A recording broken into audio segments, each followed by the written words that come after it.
It is a sunny and breezy fall day here at the Tom Burt Field at Los Altos High School as the visiting Cupertino Pioneers are here to take on the home team Los Altos Eagles.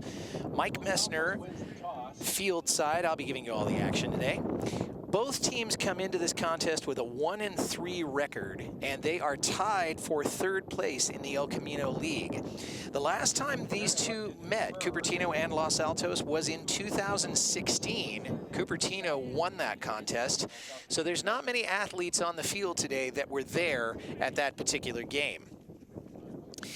Players that you'll want to watch, I'll give them to you in just a second.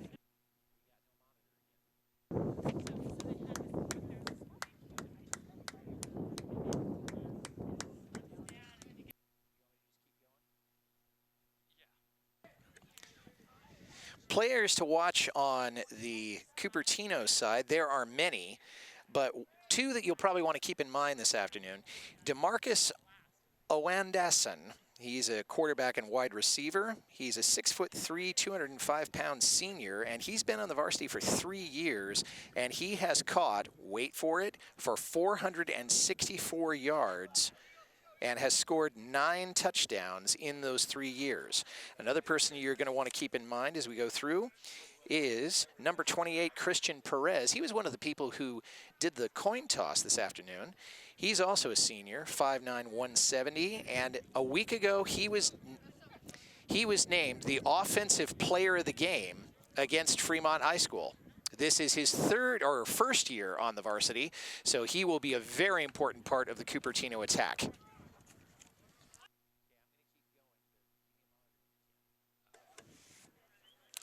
On the Los Altos side, number 5, Eric Jones. He's a quarterback and cornerback. He's a 5'9", 170-pound senior, and he's also a baseball and basketball player, so he is truly a triple threat.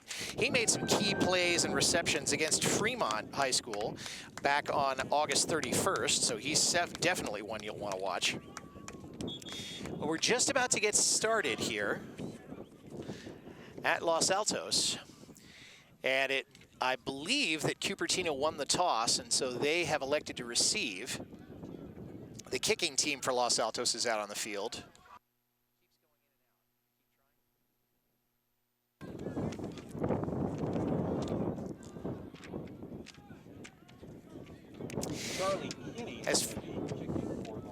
Charlie Keene is your kicker at the start of this particular contest.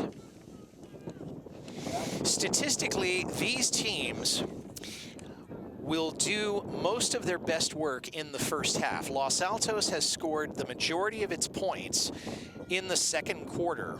Cupertino has distributed their scoring all through the 4 quarters of their 4 games.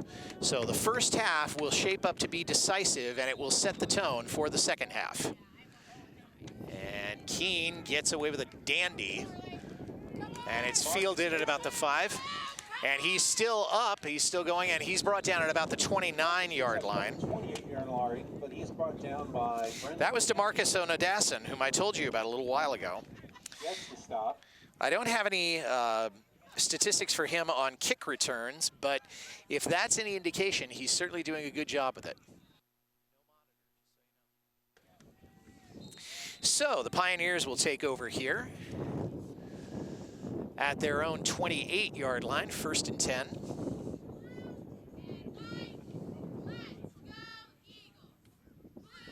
First and 10, Cupertino. Out of the shotgun, first starting off. Or no, is he under center? No, he's out of the shotgun. And he's going to go along the left end, and he's dropped for a loss very decisively there. Loss of maybe 3 yards there. Okay, and that was Cedric Smith there. Cedric is a 5'10", 175-yard or 75-pound strong safety, and he had some great moves against Mountain View about a week ago.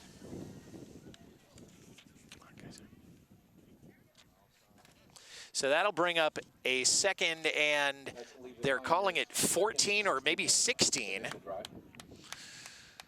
after the tackle for loss there.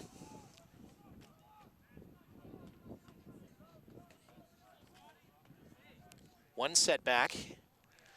And he hands off, and that's an attempt at right up the gut, and I don't think he got very much there, if anything. Ball was handed off to Christian Perez, number 20. That was Christian Perez who had the run, but I think he may have been stopped for no gain there. Maybe a loss, too, and that will bring up a third and... That's going to bring up about third and 18 yards. Maybe 18. As so far, Cupertino trying to keep it on the ground. It wouldn't surprise me if in this third down they do try to go to the air. And they are sending 3 wide receivers out to the right. Operating again out of the shotgun with a lone setback. 1 wide receiver to the left. And he is back to pass. And he bobbles, and number 10 does hold on to it, and I don't know how close he was to the first down, but a good reception there. On the reception, there was Matt Keelan. He's a 5'7" junior. It's his first year on the varsity. He came into this game with 190 receiving yards, so that was a very logical attempt, but Cupertino is going to kick it away here on their first possession. Marcus is going to be the punter. High snap. He does manage to hold on to it, gets the kick away. It's kind of a line drive kick. And that's going to take a Cupertino bounce to about the 15-yard line of Los Altos, maybe the 14. About the 14-yard line. And Los Altos will have its first possession of the game. But there is a flag down on the field. Marker down on the field. We'll see what that's about in just a moment or two.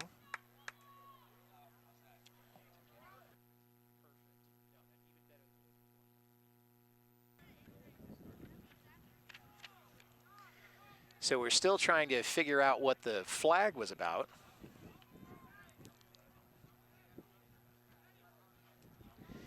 The officials are discussing it.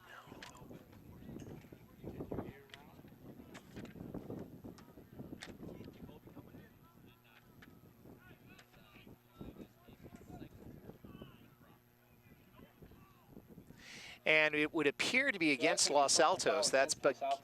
And it is a personal foul. That'll be bringing it back to about the 7-yard line. So Los Altos, let's see what they can do. They certainly don't have a whole lot of breathing room right now. That's going to back them up to about the under center, 1 setback. And a pitch out, running out of his own end zone. And he picked up 2 or 3 there. And there was Charlie Kinney there. Charlie's a junior. It's his first year on the varsity. And in addition to being a wide receiver and then a free safety on the other side of the ball, he has done some time as quarterback. And when he played against Santa Clara not that long ago, we have some amazing tape on him. He had some great footwork and a very long scramble. So that was, again, a logical choice. 2nd and long again for the Eagles, and one of the officials sees something he doesn't like. And it looks like there was a flag thrown. We may have had a false start. No, it was offside there against Cupertino. Someone was lined up in the neutral zone. And so Los Altos, perhaps getting a bit of a break there, offside, will be able to get, still 2nd down, but at least they're closer now to the marker. 2nd and 6. Make that a 2nd and 6. Handoff there, and again, through what appeared to be the A gap there. I don't believe he got very much, maybe a yard there. Charlie again, the ball carrier. Kinney going for it again. He's number 9 on your screens. Los Altos going right to left on your screens. Dressed in blue and white with the gray trim. Cupertino in the white and red with the red trim.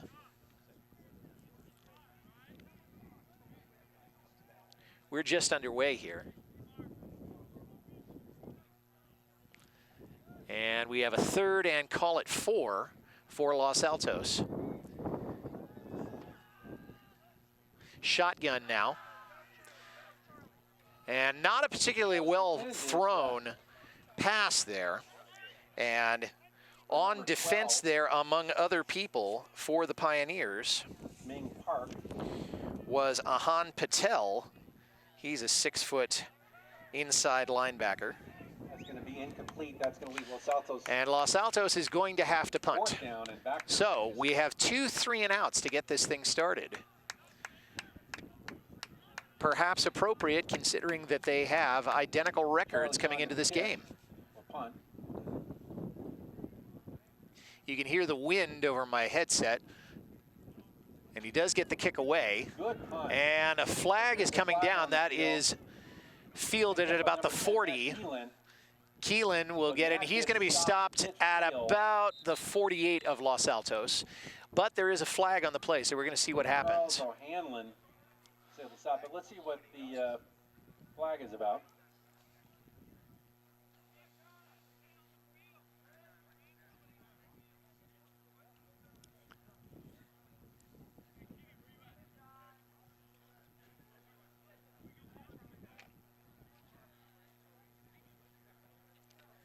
So far, the centers, or the long snappers, whoever's been snapping to the punters. That's going to be a legal substitution against Cupertino. So Tino now with their second penalty, and so Los Altos has new life. And we're going to see where the ball is actually placed. And I think actually Tino will maintain possession, but they are going to be stuck in their own territory again. As I was saying, both the snappers on the punts have either snapped it high or off to the left or both. That's going to allow Los Altos to move into Pioneer territory. That's why Aaron not playing in the first quarter. Excuse me, Cupertino back. And that will, or that may end up being a factor. We saw that earlier in the JV game. For those of you that were not in attendance for that, that did play a big role in Cupertino's eventual loss to the JV Eagles. Now Cupertino has the ball again, and it's thrown way down the field, and their receiver there, and he loses the ball, and he may have fallen back on it. I can't see at this point. He does recover it, and that is a huge strike for the Pioneers. Matt Keelan on the reception. Long reception, and Matt was able to bring it all the way out. Matt Keelan on the reception there. He did drop it, but he picked it up. Matt Keelan, not the largest kid on the team. He's only 5'7" and 123, but again, that's the second time he's received today. And you can look for him to be a target for this Cupertino offense as we go further into this game. So it is 1st and goal for the Pioneers at what appears to be the Los Altos 5. All right, Cupertino's 1st and goal. DeMarcus is your quarterback. Long count here. He does take the snap, and it's bobbled. I think he picked it up, and maybe Los Altos has it. And they do. So this time, Los Altos does not let the fumble get away, and they dodge a bullet as they have the ball back. It is deep in their own territory once again, but it appeared to be something between the center and the quarterback, some miscue. Who made the mistake, I can't tell, but in any case, Los Altos has it back. A number of promotions from JV to varsity. So now Los Altos has it back again. 1st and 10 at Good fumble recovered to number 60, bringing Los Altos maybe their 13-yard line. 15-yard line. High snap, but it is handed off. And he does get past. He turns the corner, and now he is out at about the 40-yard line. A huge gain there.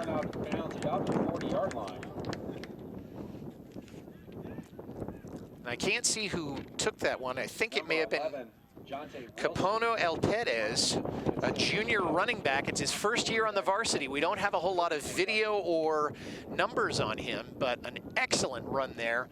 And Los Altos for its best possession of the day so far. They're going to mark it at about the 34.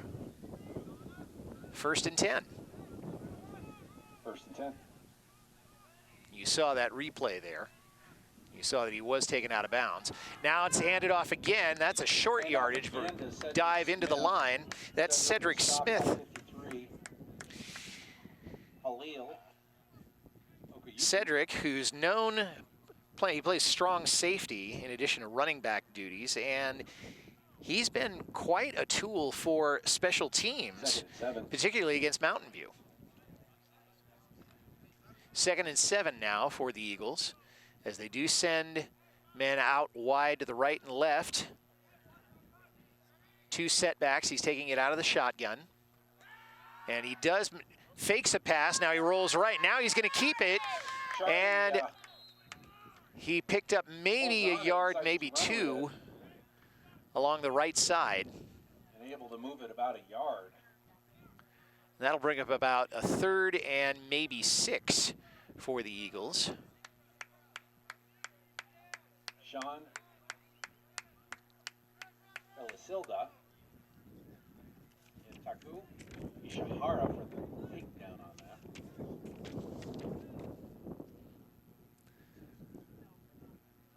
Both teams having mixed success with their ground game. Cupertino has been more successful with its passing so far.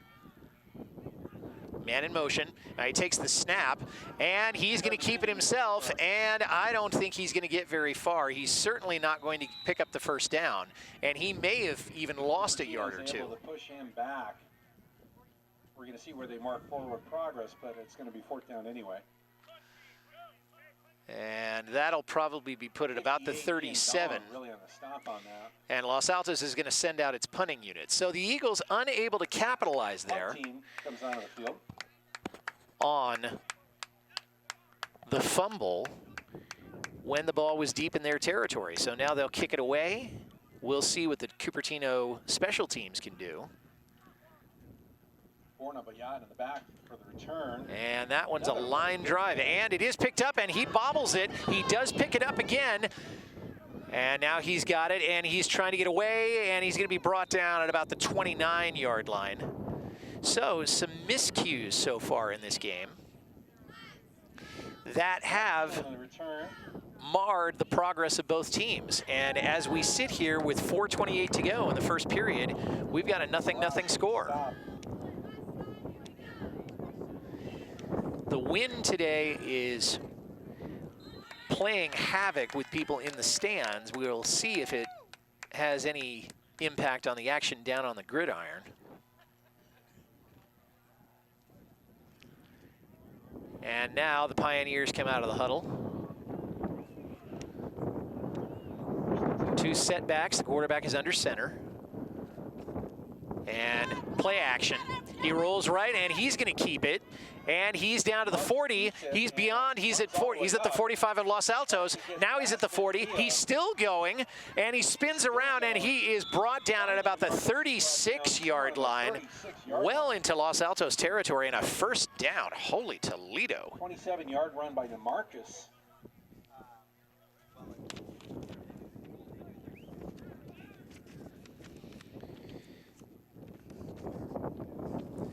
And DeMarcus, although we don't have a whole lot of stats on his scrambling or his running, somebody at maxpreps.com, if you're listening, you need to watch this man and see what he can do. Although he is not known, he may have been taking some passes out of the backfield, but we don't have any statistics on his running. And now DeMarcus says he wants a timeout. So we'll step away also. We're just under 4 minutes to play here at the Tom Burt Field at Los Altos High School. We got no score. We'll be right back. We're back here at Tom Burt Field at Los Altos High School, where Cupertino threatening now on, call it their 3rd possession. Handoff there, and he goes around the left side. He's still going, and he is tripped up there short of the 25-yard line.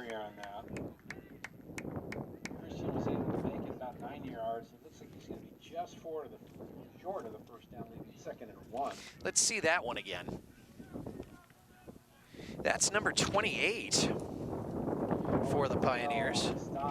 And that's Christian Perez. We've talked about him a little bit. His average gain for when he has the ball is 5.5 yards, and he's already beaten his average per game. So this will help him in his numbers.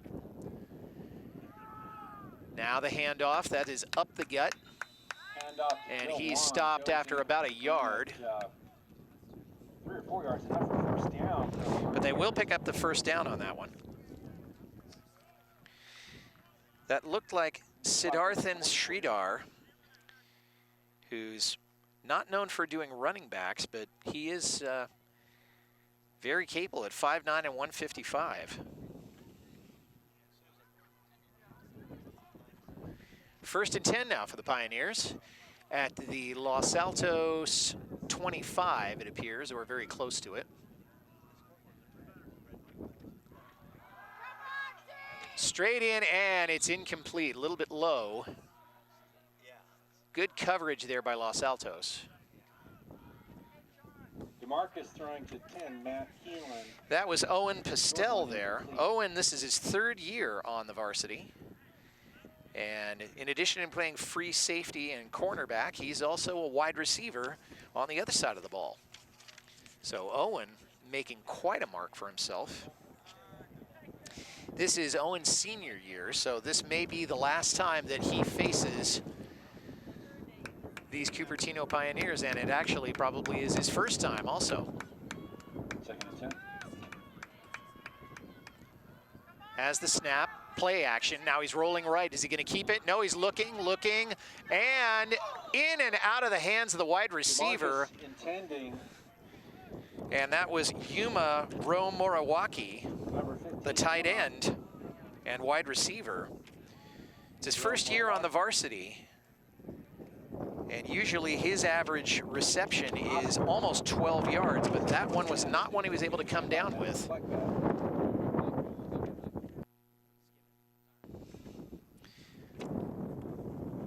So that brings up a 3rd and 10 for the Pioneers.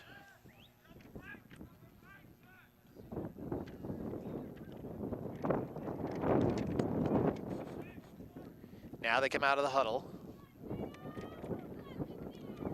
3rd and 10. He's out of the shotgun. He's got high snap, and he does hold on to it. Now he is on the run, moving again, now throwing again for the end zone, and I think Los Altos may have picked that one off. There is a tug of war for that one. Get the pick, And Los Altos does come up with it. but they're going to be in the 1-yard line, but that is They will pick it up, turnover. and they'll take over on their own 1-yard line. I think Cupertino was looking for a pass interference call there, but they're not going to get it. Let's see that again. As you can see those two tussling for it, but Los Altos does come up with it. And that was Cedric Smith, who was able to get the INT. And as it's his first year on the varsity, and I think he's making a case for coming back next fall. So Los Altos will take over, and once again, they're taking over Ball on the with 1-yard line, 1st and 10 Los Altos. pretty bad field position, but they've got it, and they are not losing this game. Charlie, long throw over on the left side, and it's caught. Great catch. And at about the 40-yard line, and I would call that like a 39-yard reception. One of those recently promoted. And Mingang Park, who is a wide receiver in only his sophomore year, who was just added to the varsity team this week, says, hey, there's a reason they added me, and here's that reason, and boom. He gives Los Altos a whole world of room to work with. So 1st and 10 as the Eagles get a new set of downs. All right, 1st and 10 Los Altos, but this time on their own 40-yard line. Back to pass now. He's under pressure, but he does get it off to the left side. Cedric Smith. Cedric, he's at the 45, he's at the 40, and he will go. And Los Altos strikes first. Brilliant completion along the left side, and a brilliant run after that. Let's see that one more time if we can. He was under pressure. Now he gets away from a second, gets away from a third tackler, and Cupertino just couldn't catch up with him. Once he got past that initial line of defense, their secondary was in his dust as Los Altos in the closing minutes of the first quarter, picks up the first score. And the extra point is good. And that's going to be good. So Los Altos on a brilliant pass and run from their own 40-yard line after an equally good pass and run. In their first quarter, Los Altos gets on the scoreboard. Picks up the first score. 0 versus the Cupertino Pioneers. So now, Cupertino wondering if their unforced errors are going to be their undoing in the remainder of this ballgame.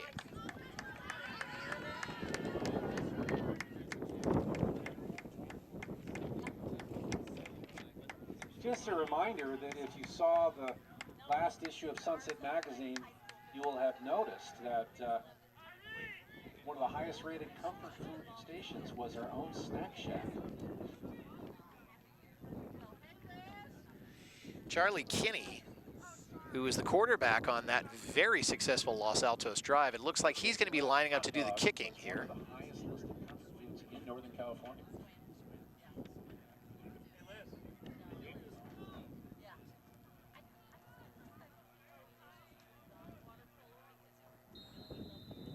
All right, Charlie. And we're just about set.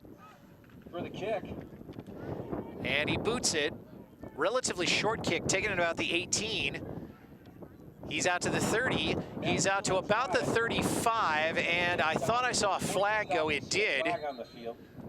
So we'll see what that was about. I think there may have been a late hit on the runner, but I couldn't see for certain. The officials look like they may want to award a clipping penalty.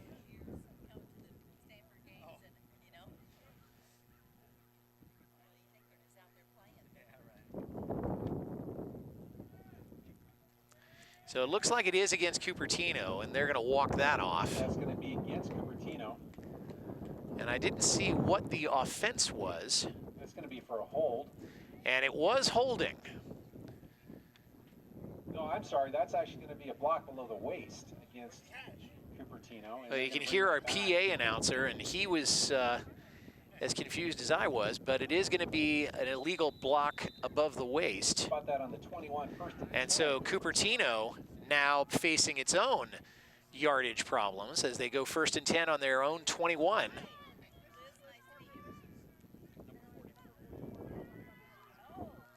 He has the snap, now he hands it off, and there's a big hole for their runner there who gets out to about the 34-yard line. That was Christian Perez.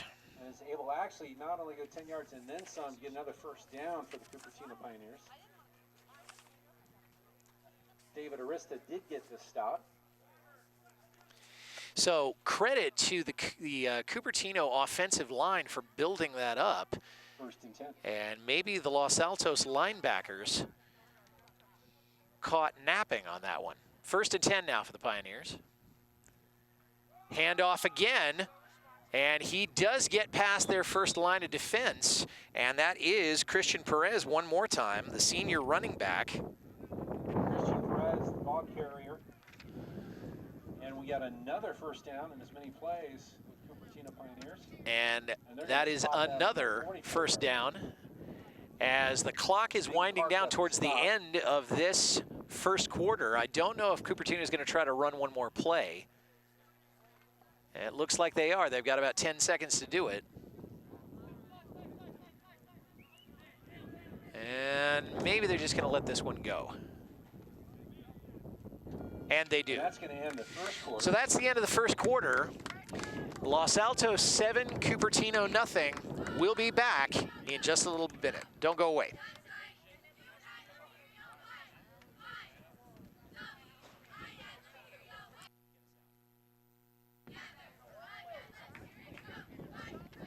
All for $1 each. And we're back at Los Altos High School as Cupertino coming to life a little bit at the very end of the first period, or the first quarter. 2 first downs in a row, and now going for a third one. And he's gang tackled there.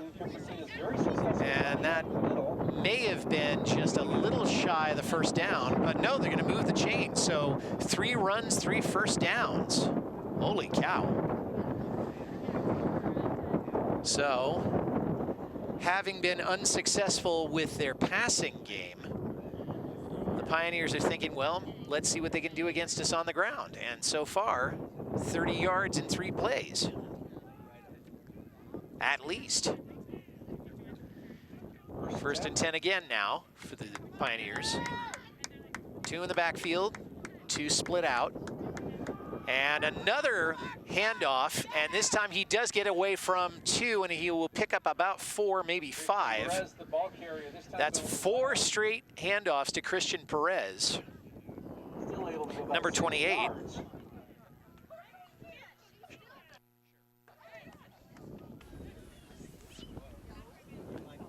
And we're going to see that one again. That was actually a small pitch, which was not necessarily the wisest thing to do, but Perez holds on very tight, and the Pioneers keep coming. And the Los Altos run defense doesn't have an answer just yet. 2nd and 5 now for the Pioneers. Now, play action, and he's going to keep it himself. And he does have the first down. He's still going. And DeMarcus did well to hold on to that. I think somebody was trying to punch it out, but he did get a whole bunch of yards. And that'll be marked at about the 23 of Los Altos. And it'll be 1st and 10 again for the Pioneers.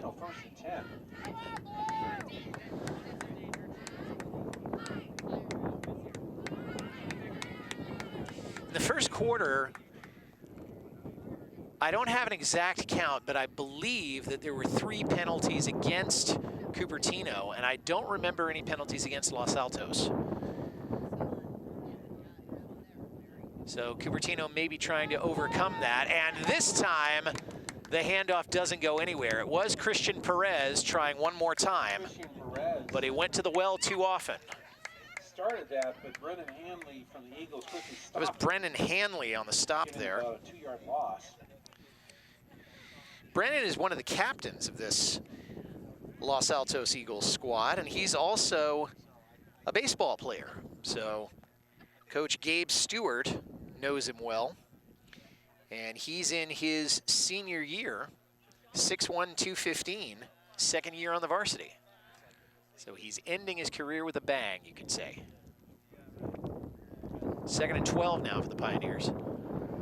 He's back to pass, and a slant throw on that one, and Matt Keelan with the grab, and I think he picked up about 3 on that one. About 4 more yards, but still leave them 3rd and 7. So Cupertino is still facing 3rd and 7, but they are in a pretty good place for a field goal if they have a kicker who could do it. I don't have any statistics on their kickers.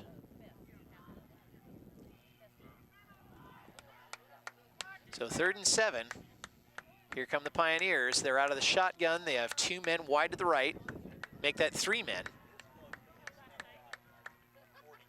And this time, blitz is on, and he's going to be stopped and wrapped up and with authority. And Aaron Parker, another one of the captains, an outside linebacker, also a baseball player, and somebody who did considerable damage to Fremont High School back on September 3rd. He had runs for touchdowns, he had tackles for loss, and he had a sack. So he's had at least 2 sacks so far this season.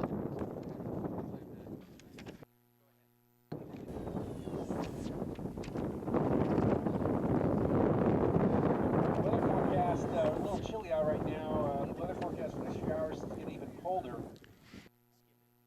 Booster Spirit wear, including sweatshirts, on sale now.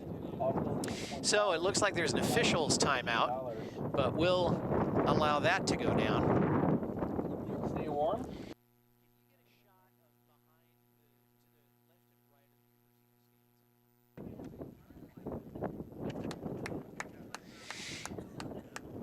I don't know if you can see, but at the top of your screen, behind the Cupertino bench, those are portable classrooms, and Los Altos High School dispatched their history department or social studies department out there for this year and probably next year, while a brand new building is being built for that department. Very spacious rooms, and they also provide a great view in case we ever have a sellout for an athletic event. Low snap, but they've got it on 4th down, and he's going for a long pass, and it's in and out of their hands of their wide receiver. 7, George Cocho. And George Cocho, Cedric Smith breaks it up. who has 100 receiving yards and was going for another 30 or so, wasn't able to come up with that one. Ball at their own 29-yard line. So we'll see. He was going for that, and there was some good coverage on that, not to take anything away from the cornerback there, but that was just in and out of the hands. I don't think the cornerback touched that ball. So Los Altos, having dodged yet another bullet, will take over with pretty good field possession. It's on their own field position on their own 30, 1st and 10. Handoff. And he's still going, and he was brought out with a gain of about 8 yards there along the left side. Aaron was able to get about 6 yards on it. That was Aaron Parker. Jonte Wilson stopping Aaron.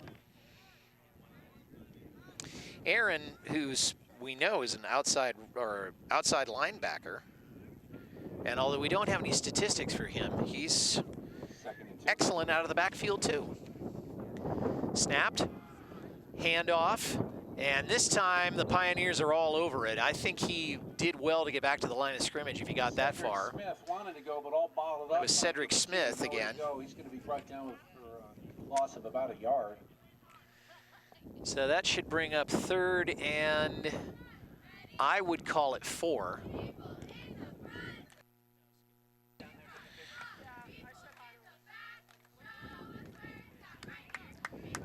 So Los Altos, who has not done well on 3rd down so far in this contest. And they're going to call it 3rd and 3. I was a little off.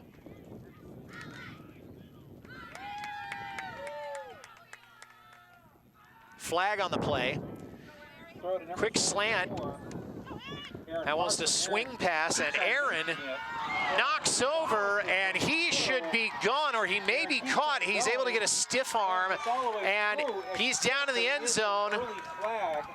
There was a flag on the play, and I'm not sure, but that the tackle was exactly cricket there, but we'll see what happens. So he was just unstoppable on that. And that's gonna come back on a false start against the Eagles. So that's got to be disappointing for Aaron and the rest of this Los Altos squad, because they had a chance to blow this game wide open. And I didn't see who the false start was on there.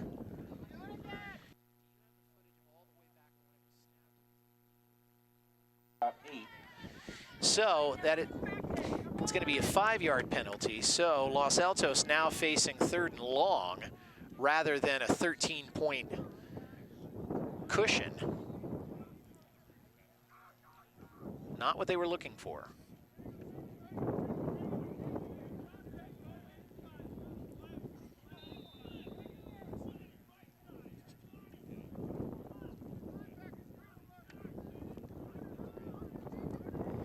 That pass there to Aaron, not much more than a swing pass. And Los Altos is going to take a timeout, and so will we. So 6:41 left to go in the first half. Eagles 7, Pioneers nothing. Don't go away.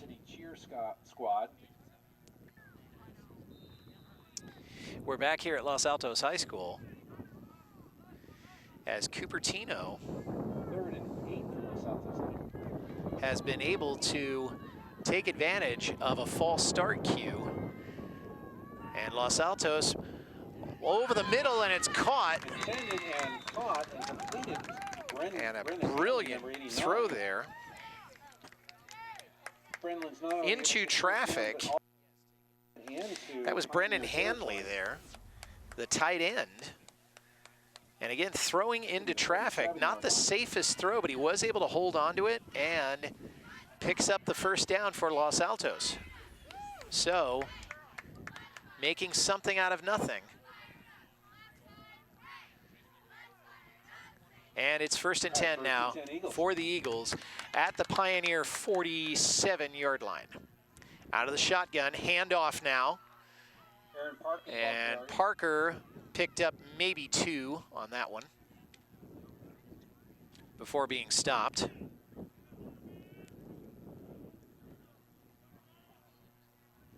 Two-yard gain. As Los Altos 2nd and 8. Looking for more.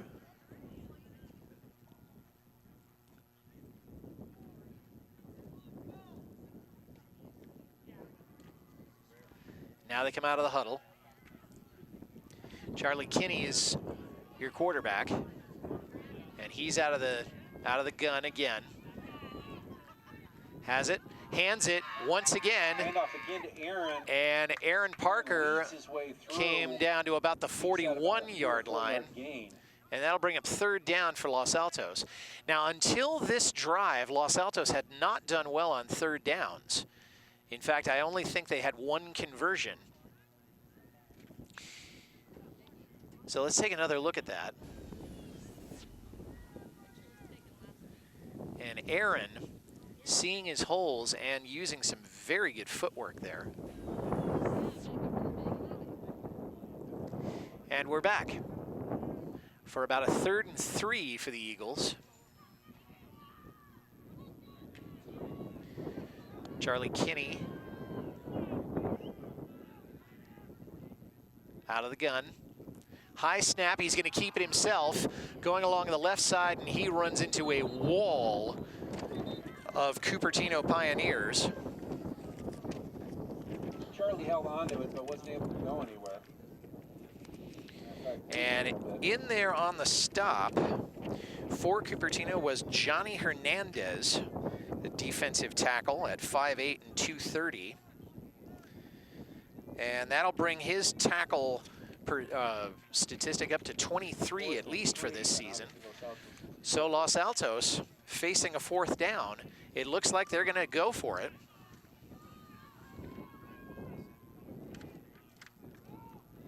Again out of the gun. Kinney now pitches to Parker, and Parker's gonna get the first down and more, a lot more, and he's still going, and he's into the end zone, and a touchdown for Los Altos. On the pitch on 4th and 3, and Aaron Parker takes it to the house. So we're gonna take another look at that. And a great pitch, and Cupertino was just fooled. I think they were expecting that they would try to go through the A gap, and Aaron was having none of it. He found daylight around the left side, and now Los Altos going for the PAT. with the extra point, Successfully kicked and by yes, Charlie it's Kinney. good. So, with less than 4 minutes left to play in the first half, Los Altos up by 2 touchdowns, and their fans love it. We'll take a timeout. We'll be back. We'll see what Cupertino can do with the rest of the time in this half. Don't go away. We're back here at Los Altos High School, where the Eagles, maybe they've been saving the best for today, because coming in with a 1-3 record, they are up 14-0. Now, I should hasten to add that that is consistent with their scoring pattern all season. They have done their scoring in the second quarter. So it may be no surprise if you go by the history of it that the Eagles are up at this point in the game. Now, there's a line drive, and it is picked up at about the 15. And he gets out to about the 35 or so before he's stopped. So Cupertino will take over, trying to make some hay out of this, That's about the 34-yard line. with about 3:29 left to go in the half. Talking about scoring patterns, it is true that Los Altos has done most of its best work in the second quarter, but I should hasten to add that Cupertino also does well, and they do score much more in the second half, at least statistically, than the Eagles do. So don't count out this Pioneer team by any means. Timeout Los Altos. And Los Altos is going to take a timeout. Maybe they want to get their defense recombobulated so that they can maybe put some more points on the board, or at least keep Cupertino from getting any. So we'll pause while they do. We'll be back.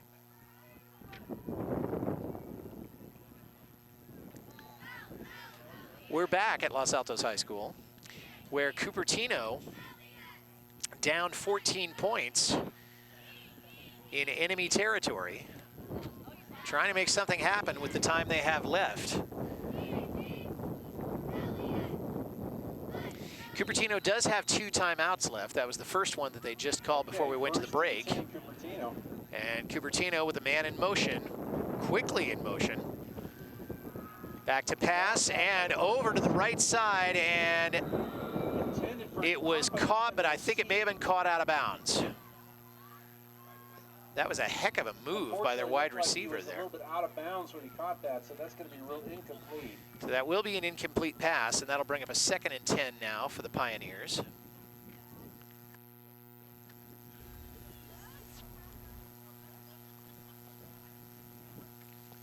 Tremendous pass, and considering that he had to look back over his left shoulder and then his right shoulder, it was a wonder he was able to get it. He just was about 2 feet outside where it would have counted.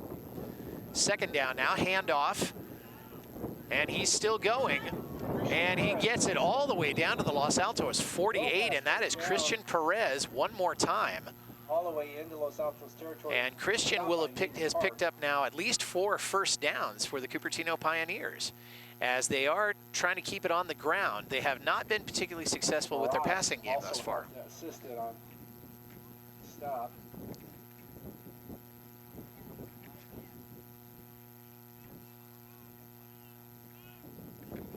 Although the penalties haven't made a huge difference so far in this game, Los Altos has been only called for 1 penalty, Cupertino at least 3, maybe 4.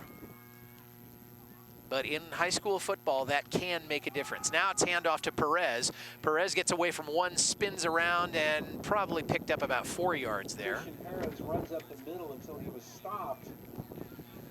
And somebody lost a helmet out there. Alex. And so I'm not sure if that player is going to have to go off. It looks like he will. Doesn't look to be hurt. That's David Arista, the outside linebacker. But having lost his hat, he's going to go take a breather, and he'll probably be back.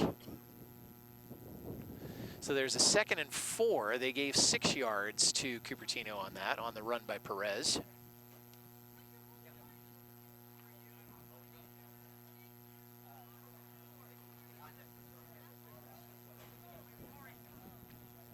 Two and 4. Play action. Rolling right now, he decides he's going to keep it himself, and DeMarcus has the first down, but he has more. He's going for it. He's down to the 20, and he's still going, and I think he may be out of bounds. No, apparently he's going to make it all the way, maybe, definitely within the Los Altos red zone. And I think he may have gotten within the 5-yard line. All the way down to about the 3-yard line. So they're going to call that all the way. Now you see him rolling right, can't find anybody, but then he decides, nope, I'm going to take this myself, and he gets past the linebackers and well into the secondary and still going on the far side of the field, and he's finally brought down just short of the goal line. And the Los Altos, John O'Sullivan, the defensive tackle, was the one who eventually brought him down. 1st and goal for the Pioneers. Handoff, and he's stopped for a loss. Christian Perez was. Hand off to Christian Perez, but he was stuffed pretty quickly by David Arista, number 21. David Arista and Soren Deaver, I think, also was in on that. Soren, an outside linebacker and a former student of mine. And he's a 5'11", 165-pound senior. And it looks like Los Altos wants a timeout. So we'll step aside as Los Altos leading by 14, Cupertino knocking on the door. Don't go away. We'll handle that later. We're back at Tom Burt Field as the Cupertino Pioneers are knocking on the door here. First and goal. And rolling left, and he doesn't have any place to go, but now he does, and it is just out of the reach as the Cupertino quarterback under some massive pressure there from Ethan Parker. That's DeMarcus Owendassen. Yeah. So you can see he was looking, and Parker had pretty much a straight line to him. He did manage to get away, but was not able to complete the pass. As now Cupertino with third and call it 6. And they've still got third and goal. So Los Altos with their backs to the wall, still going for that shutout. He snapped, and this time he rolls right. Pass, and it's picked off by Los Altos. And they manage again to slam the door, and it's Cedric Smith, the strong safety, who was able to get that one. Now Los Altos is going to be backed up against their own goal line, but at least they have possession. You see the snap. He was rolling right. He was throwing into traffic, but there wasn't a whole lot of authority on that pass, and Cedric Smith was in the perfect place at the right time. So great, astute movement there by Smith and from Los Altos. And so the Eagles, yet again, trying to and succeeding in keeping Cupertino off the board. And Cedric Smith with his second pick of the first half. As we have less than a minute to go now in this half. And I believe it was either a quarterback draw. Trying to hold on and keep forward, but timeout's going to call, and that's good. Last timeout's going to be charged. Cupertino's last timeout. And Cupertino wants to have a timeout, and I can't say I blame them, as they are wondering maybe we can get a safety out of this and get something on the board before we go away for the intermission. So we'll take a short intermission of our own. Don't go away.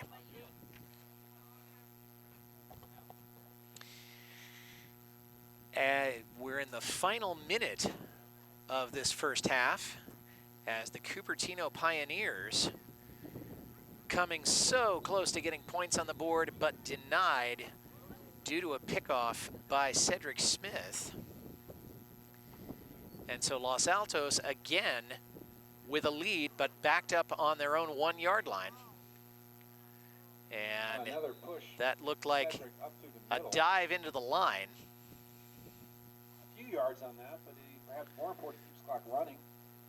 And the clock continues to roll. Third down. As third and forever for the Eagles. We've got your credit card.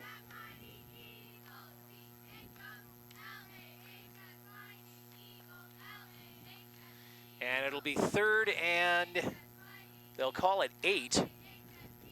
With probably time for one more play if Los Altos tries to do it, and whistle's going and the clock has stopped. Timeout. This last timeout is now charged to Los Altos. And Los Altos is going to take a timeout. We're going to keep it here.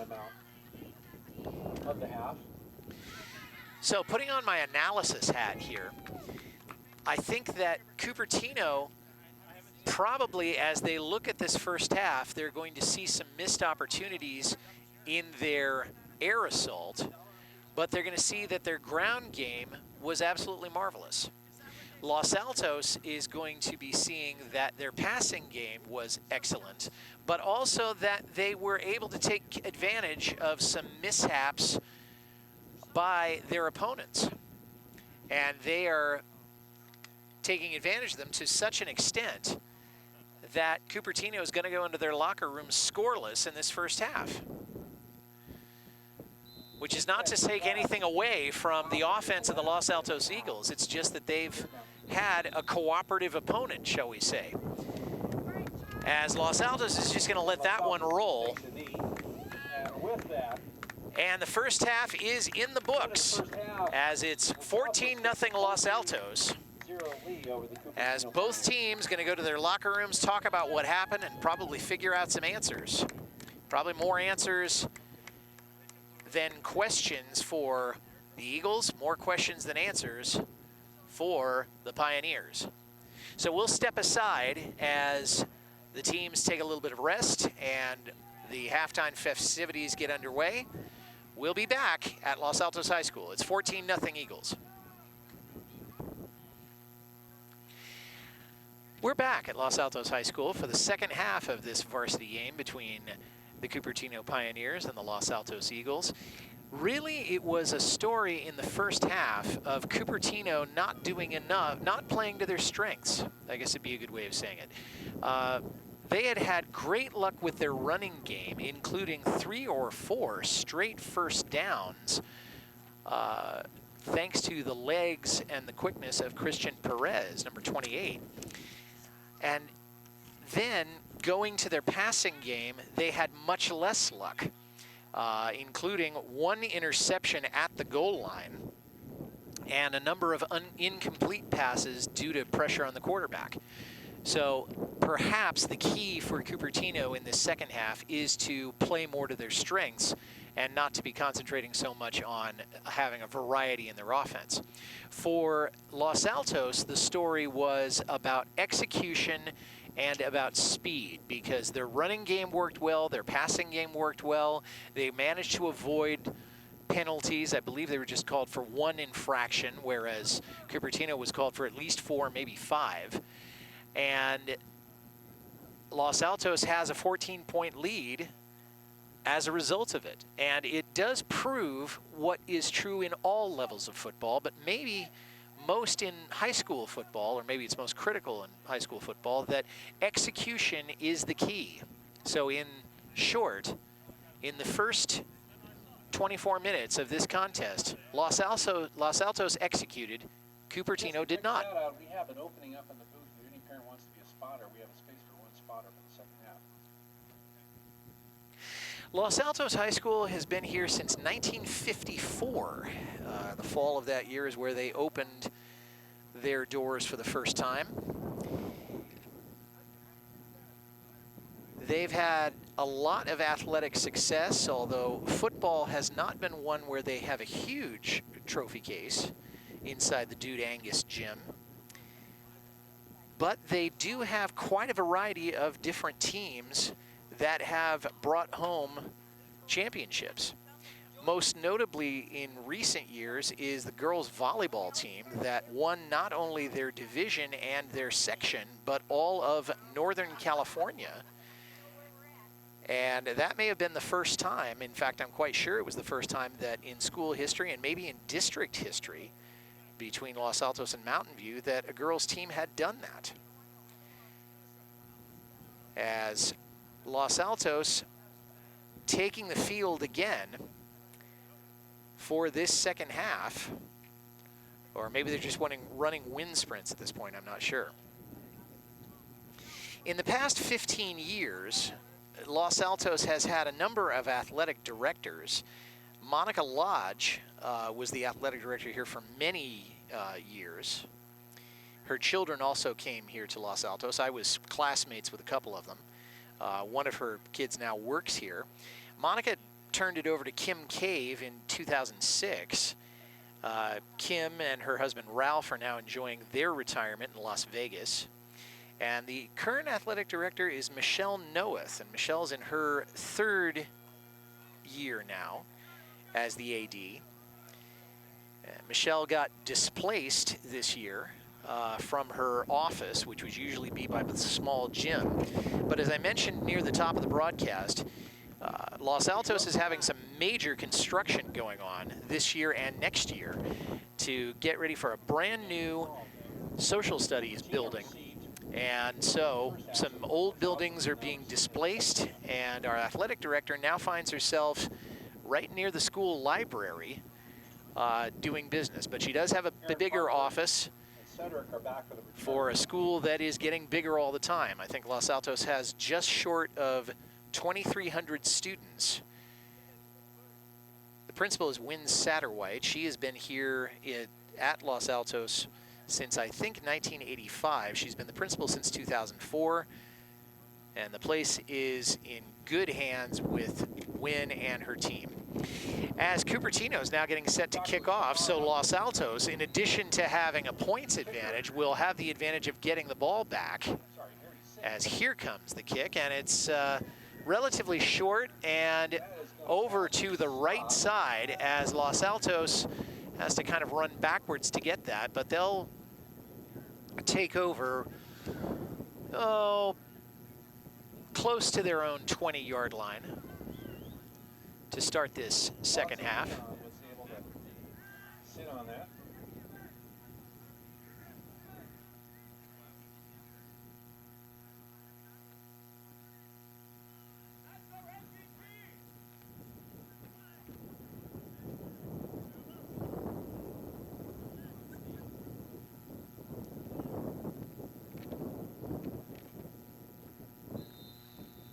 So here come the Eagles on their first possession of the second half.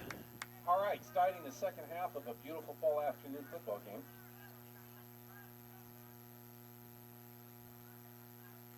Man in motion, and looks like the quarterback, and he's going to be dropped for a loss, and he will lose about 3, maybe 4 yards on the keeper there.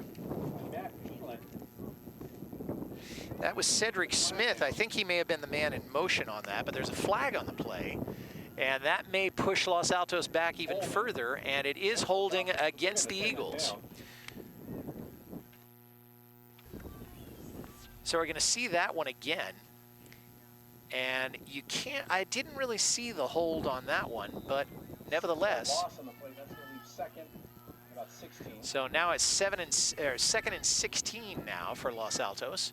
Coming out of the gun, and I think that may have been going to Parker, and Parker's coming along on the left side, and he will be out of bounds at about, I'm going to call it about the 27, maybe the 28. Still going to bring up a long third for the Eagles, but a great run there as Ethan Parker continues to be an important part, maybe a critical part of the Los Altos offensive machine. So it's third, and scoreboard says 16. We say 10 up here on the table. Out of the gun.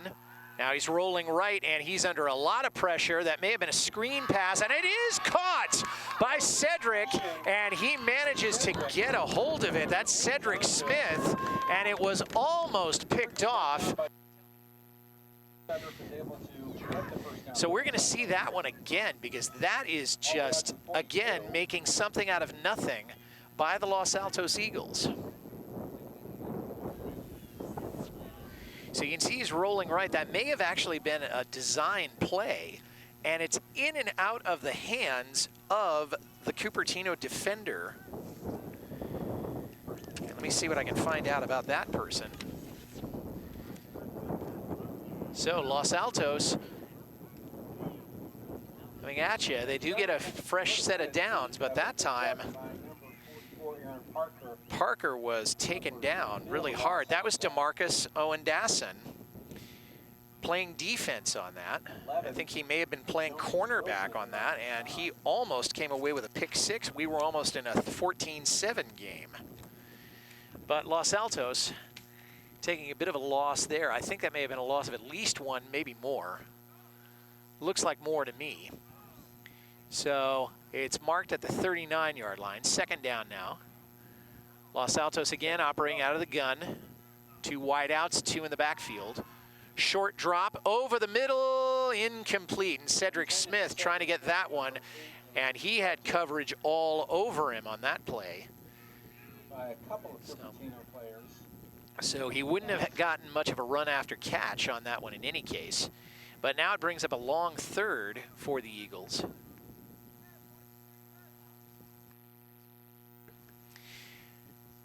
Now, Los Altos did not do well in third down conversions in the first quarters. They were much better in the second. And now here they are with their first third down, or attempt to convert here, without the benefit of penalties. Out of the shotgun, and he's flushed from the pocket, running, and he's just going to try to take this himself, and he holds on to it, and he's going to be hit, and hit hard there. He does get the first down, and he did well to hold on to that. So it is going to be a Los Altos first down on that, and in on the stop was Sean Felicilda, the junior cornerback, with a solo tackle, and that should be his third of his career.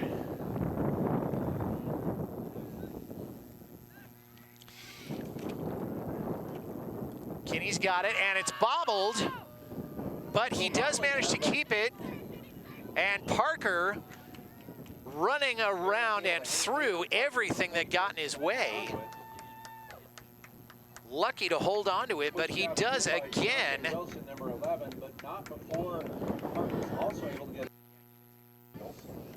So we're going to see that one again.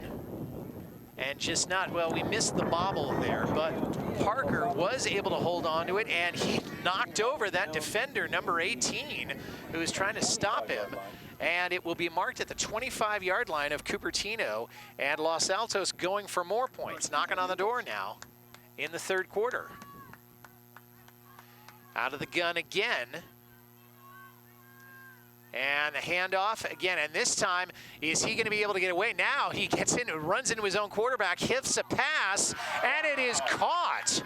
And I can't help but think that that was a design play. Squeezed out of the pocket, managed to get a playoff. And brilliantly done, as Cedric Smith was there to catch it, but a flag down. Cedric caught it, I think, on his knees, but they are going to allow that one. And it is going to be against Los Altos. An illegal man downfield.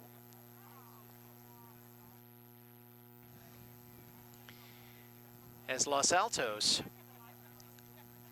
with an ineligible man downfield, I couldn't see who it was, but it's going to negate what was otherwise a brilliantly executed play that I wonder if that was planned or they trying to make something out of a completely busted play. But in any case, Los Altos with a 1st and 15 now. It's marked at the Cupertino 30. Man in motion. And Kinney now rolling right and gets it off, and the ball is caught. And he's going to Javid Arista. Did he make it in? And it looks like he's going to be marked down just short of the goal line. Cedric a little slow in getting up there. Out of bounds, really about the 1-yard line. He was stopped by number 58, Ian Dong. Let's see that again. You can see Smith in motion. Now Kinney rolling right. Probably not even a screen pass, really. The man was way far downfield for that to be a screen pass, but Arista stopped, shoved out of bounds at about the 1, and now Los Altos really knocking on the door. The ball is snapped, and I think Los Altos is saying they made it, and they did. 3 touchdowns for Los Altos. And they'll get Charlie Kinney on the quarterback keep punched in by Charlie Kinney, number 9. Showing what he can do, that he can run sideways and backwards and forwards also when he needs to. And now Los Altos is going to try for the extra point. Charlie is being parked for the... And yes, it's good. Between the two of them, they get a PAT for Los Altos. So Los Altos with a 3-touchdown lead. And if I didn't know better, I'd say this was not a 1-3 ball team. So we're going to step aside with 9:46 to play in the third quarter. Los Altos big on their home turf. We'll be back in a minute. We're back at Los Altos High School, where the Eagles have opened up a 21-point lead. And that one, there's a flag on the play, as I did not see any fouls near there, but they may have been just marking the ball going out of bounds on that one. The kick was not a particularly good one. It did go out of bounds. Cupertino will have it. They're going to elect for the re-kick. And they're going to try to take that one again, because apparently either the out of bounds would do that or maybe some other violation. But in any case, the Eagles will take that kick again. The wind may also be playing a role. It has been very breezy all afternoon. And this morning, too, when I was at my son's soccer game, there were pine needles falling all over the place. So there's a plug there for the Riptide. And this one much more in the center, and it's handled, but it's bobbled, and Cupertino did fall on it. That was number 77 there for Cupertino. Patel, number 77, holding on to it. He was able to put it on the And there's Ahan Patel.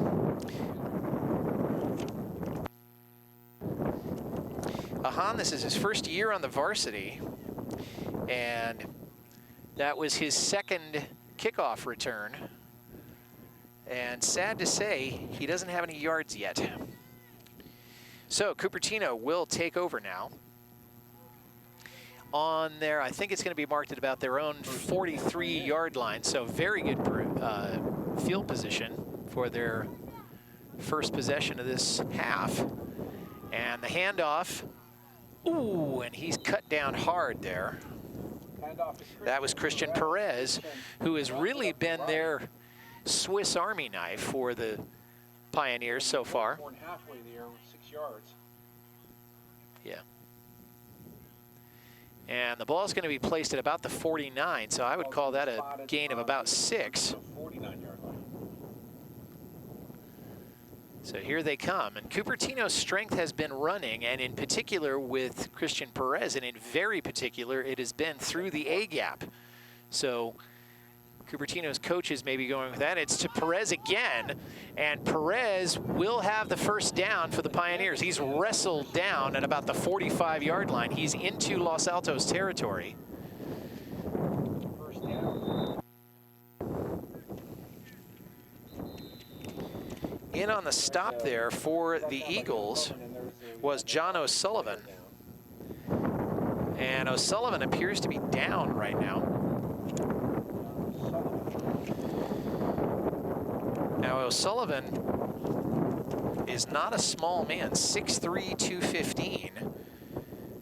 And he's good at getting tackles for loss and getting down key blocks.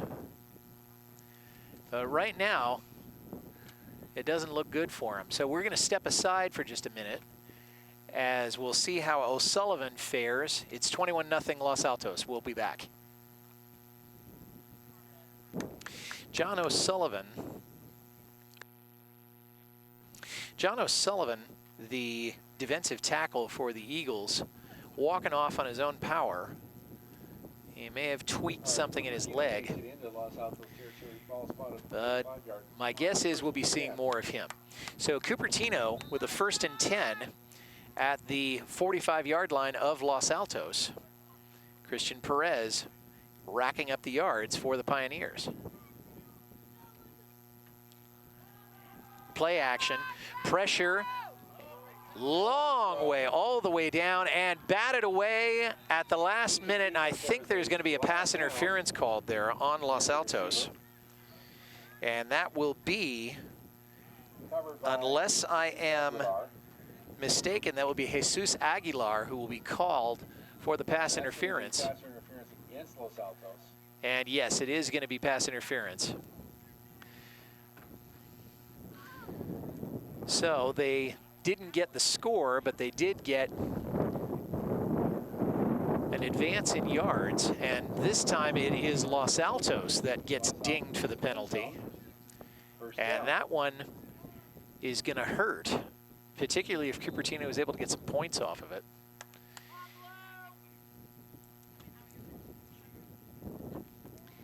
Heck of a throw there by DeMarcus Owendassen.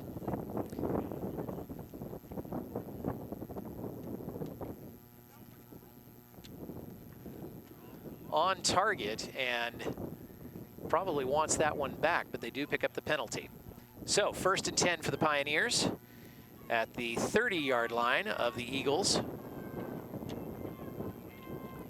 He has the snap. Long drop. He's under some huge pressure. He's going to try to run it himself. He gets away and tries to spin, and then he's pushed down there. And I think he may have picked up 3 or 4 there. So it'll bring up a 2nd and 7 now.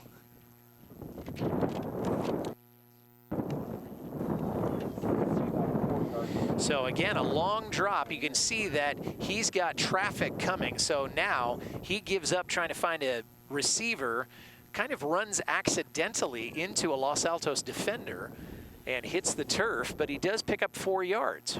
So good things do happen, even on broken plays. It's 2nd down. Now hands off. That's to number 2, and I think he may have enough for a 1st down.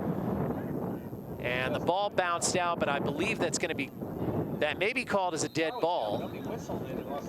And Los Altos may have it. All right, that's a turnover. And they do get it. So Cupertino's turnover problems and scoring problems continue as the Pioneers have their own moving the ball club. And this time they coughed it up, and I think it was a late fumble. And Los Altos will pick it up, and they're going to start at their own 35-yard line. And Cupertino just hasn't had any luck. Whenever they get a drive going, they've run into some sort of obstacle, either of their own doing or at the hands of the Eagles. But Los Altos, in any case, will have the ball back again with 7:34, I believe, to go in the 3rd quarter.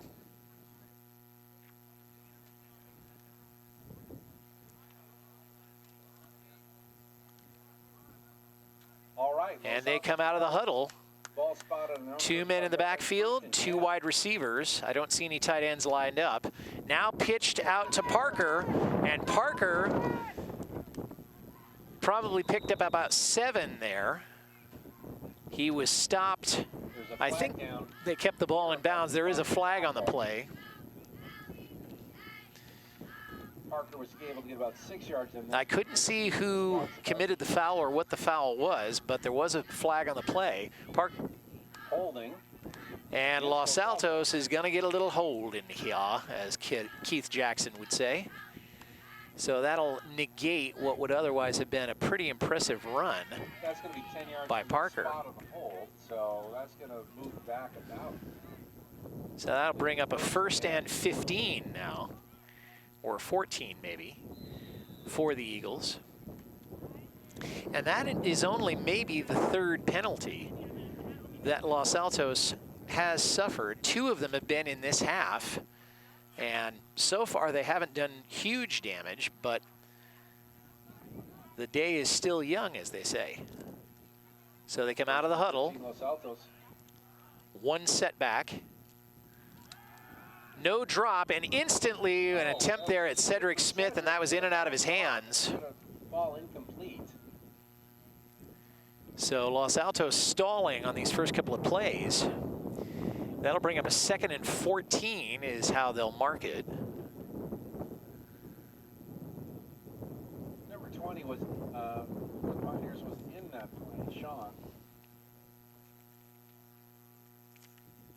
Key defender on that play was Sean Felicita. 2nd and 14. So now Los Altos trying again out of the shotgun. Kinney's running right now. He is on the move. Now he circles around again, looking for a receiver, not finding any, and he's finally dragged down into his own bench Charlie gets pushed out, but as what appeared to be a broken play, and Charlie Kinney couldn't find anywhere to go.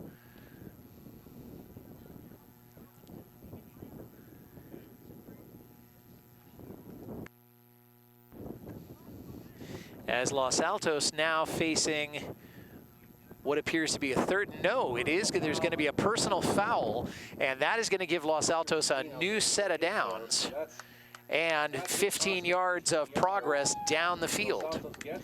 As John Madden has said many times in the past, a personal foul never goes unpunished. So that will bring the ball up to about the 46 for Los Altos. As now Cupertino with an unforced error.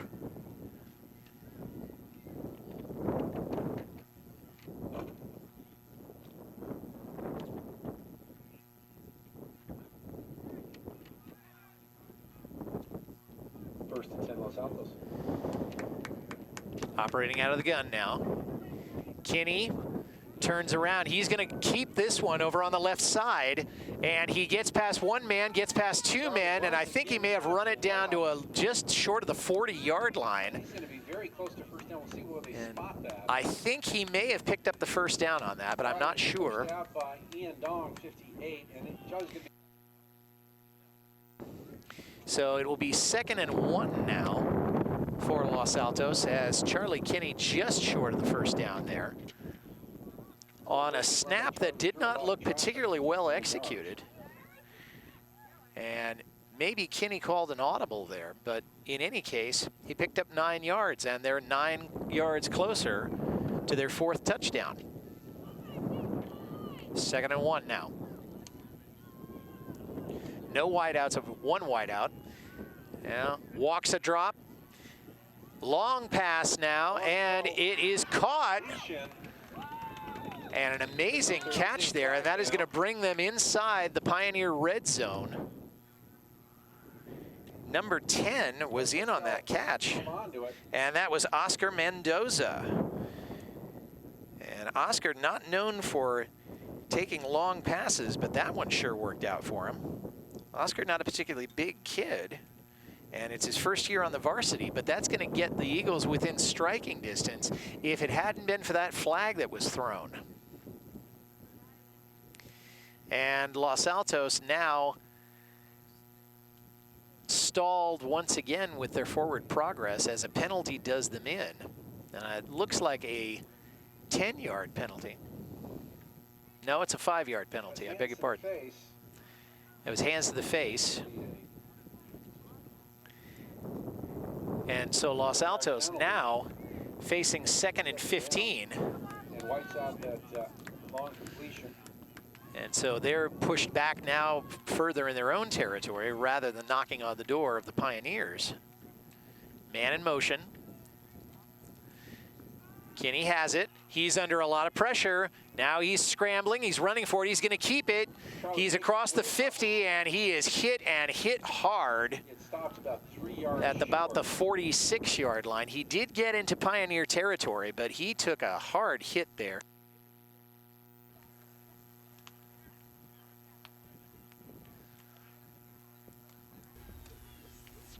Let's see that one again. You can see he is under pressure, and I'm wondering if that was designed, but there you see Charlie Kinney rolling around, and boom, takes a hard hit there from number 79, and we've heard from that player before.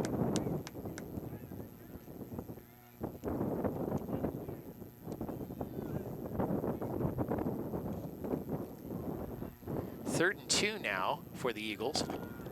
Quick handoff there to Parker, and Parker's trying to turn the corner, and he does, and he's going to go out at about the 42. I don't know if he made the first down there or not. Johnny Hernandez was the defender that really slammed into Charlie Kinney on the second play back there. And it's going to be spotted. I believe Los Altos did pick up the first down, and they did. Khalil is able to push Parker out. So then Parker, one more time, as Los Altos in a game of inches and feet right now, trying to go for their fourth score. They come out of the huddle. Kinney's under center, 2 setbacks, 1 wide out to the left. Pitch to Parker. Parker trying to get out of the backfield, and he will make it to about the 40-yard line. Pickup of maybe 2. Good penetration there by the Fremont the Cupertino defense. Pushes Parker out after about a 4-yard gain. And they are going to give him a little extra yards, so they're going to mark that at the 40-yard line. So a gain of 3 there. Brings up second down.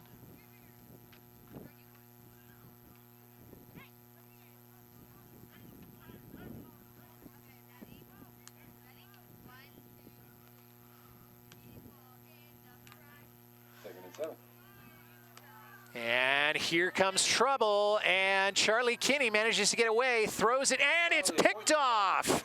And Cupertino with a defensive move of their own, and DeMarcus Owendassen, the quarterback, the wide receiver, and now the defensive back also, picks that ball up. And let's see that one again, because that is a piece of good news that Cupertino really needed. You can see that Kinney's under a whole lot of pressure, and he's looking for Cedric Smith there. Los Altos had an ineligible man downfield, but Cupertino is going to take that interception rather than the penalty, because they want the ball back. They've got 3 scores to make up, and they've got less than half of the third quarter, and all of the fourth, of course, to make up for it. But they don't have all day. And Los Altos, if they do manage to control the ball in the fourth quarter, they will probably stop throwing and start running that ball with an attempt to not leave any time on the clock for the Pioneers. 1st and 10 now for Cupertino. Quick pass, and I don't even know who that was intended for. Incomplete from DeMarcus. That may have been Paul Lee, but Paul's an offensive tackle, number 76. So he was near there, but I don't know who that was intended for. In any case, it'll be 2nd and 10 now for the Pioneers, as trying to capitalize on one of the very few turnovers that Los Altos has made this game.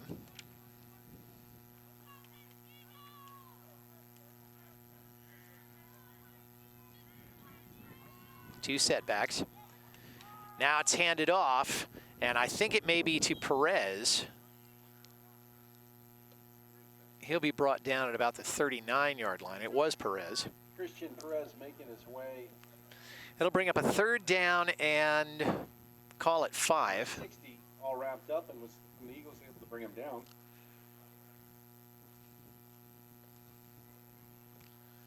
As now seeing what the Pioneers can do on 3rd down. I don't have the statistics, but it seems to me that they probably haven't been quite as successful in 3rd down conversions this afternoon. Fake to Perez, it's a play action. He's running to his right. Now, is he going to keep it?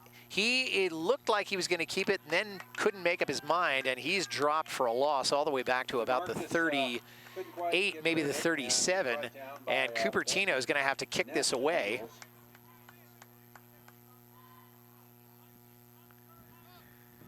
As Cupertino not able to capitalize. Cupertino with 4th down and about 6 yards to go. And they bring the punt squad.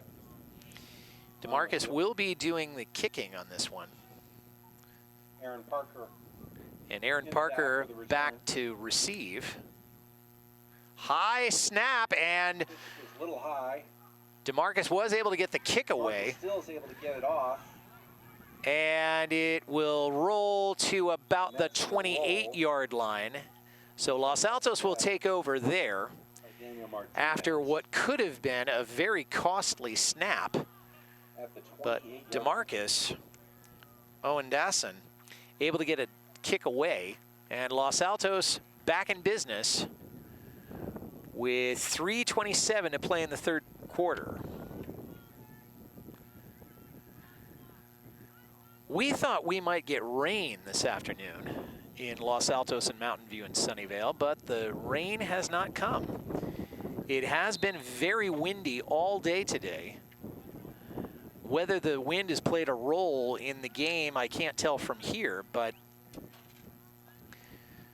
All it right. shows that Los Altos summer ball, is first and over 10. and that we are definitely into the fall season.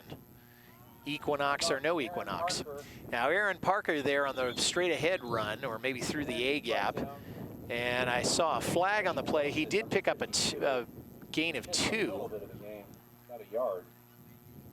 Maybe there wasn't a flag. Okay, I thought I saw one. But in any case, now it'll be 2nd and 8 now for the Eagles.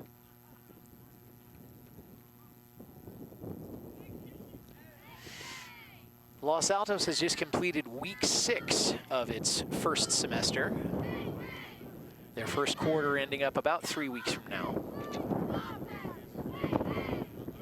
October is going to be a very busy month. Now Charlie Kinney rolling to his right, and that one hit the turf before it went into the hands of the receiver. So that's going to bring up a 3rd That and throw was 8. intended to Owen Pastel, but Owen Pastel couldn't trying to allow get it that to one, but couldn't pull it That's gonna down. bring up a 3rd down now. So October at Los Altos High School is going to be homecoming activities. Of course, the game and the parade, and then the game, I believe, at Foothill College. Happy to say that I'll be doing the PA announcing for that game. And then PSAT testing will also be going on campus. So the juniors will be looking forward to that, I'm sure. Short drop over the middle and in and out of the hands of the receiver. Pass to number 89. So another incomplete pass. Brennan Hanley, with co-captain. So that's gonna bring up a 4th down. And Eagles. Los Altos is going to send in their punting team on 4th and 8.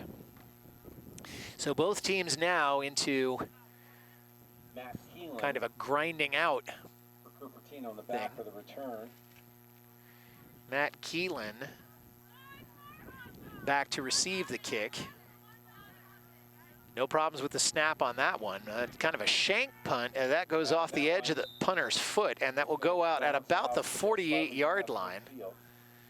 And Cupertino will have some decent field position as they come back. It was marked at the 49-yard line, so there's about 2.5 minutes left in this third quarter. Still plenty of time for Cupertino to get something going. Good chance for me to do a special thank you to all the parent volunteers. Football really is a team sport, and I want to thank everybody in the chain gang, everybody helping on the scoreboard, the booth, the spotting. All the parents helped out with food.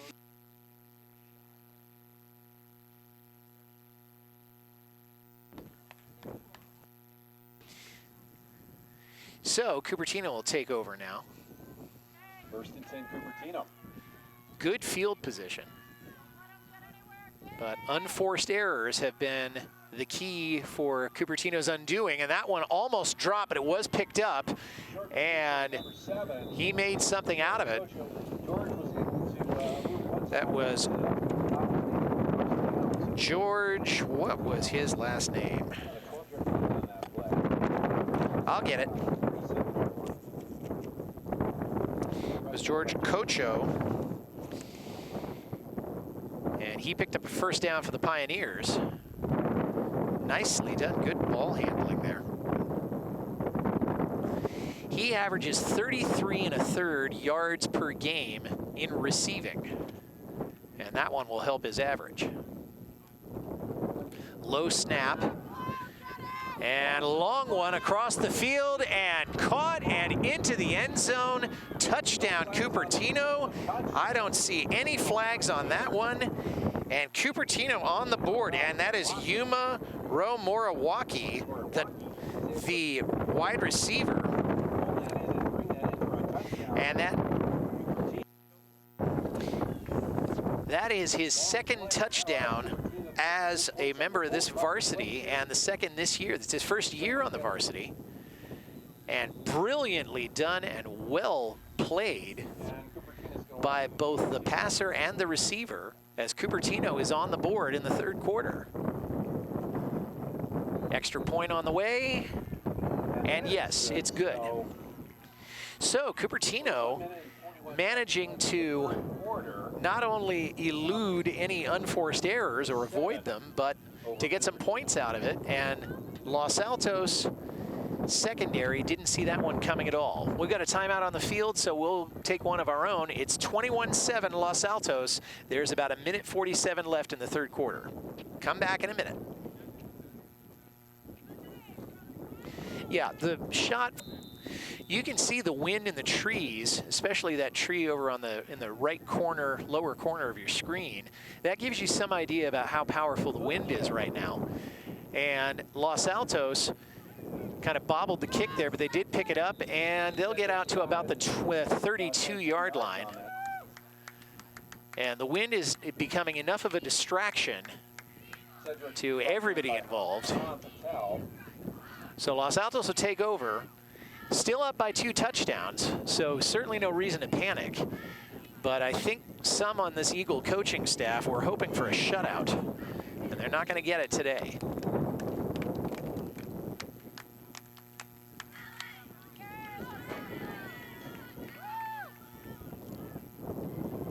So here come the Eagles.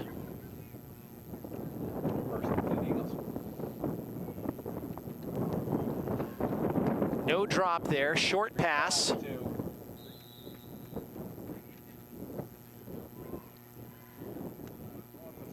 And that was Owen Pastel with a pickup of 7 or 8 there. Short pass, quick pass, almost a swing pass, although further down the field.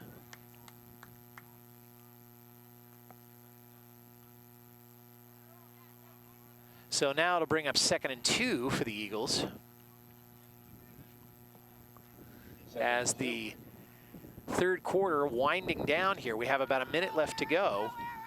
And Parker, I think, was given the handoff there, and I don't think he got back to the line of scrimmage. He may have lost one. So good penetration there by the defensive line. So that's going to be marked at about the 39-yard line, as there's about 36 seconds left in this third quarter. So there is time for the Eagles to get one more play off if they choose to do so. But the clock is continuing to run. Now they come out of the huddle. I think they are going to try to do one more play here. Out of the gun. 88 in motion there. Penetration. Kinney's on the run. Moving to the left. Looking. Now he's going to keep it himself. And he is still on his feet, and he got all the way down to the 45-yard line of Cupertino. But there's a flag on the play in the backfield, and I think that one may be coming back. Los Altos looks like it is, and it is coming back. It's a hold against the Eagles. So Charlie Kinney, great demonstration of physical prowess, but he's not going to have anything to show for it there. Come back 10 yards longer where the hold is. So that's going to basically put Los Altos at 3rd and 10 now. 3rd and 10. I think they may try to get one more play off, as you don't want to give Cupertino too many opportunities to get back in, and they're just going to let that one go. So it is the end of the third quarter, And we'll step aside as the Eagles with a 2-touchdown lead as we head into the fourth quarter. Don't you go away.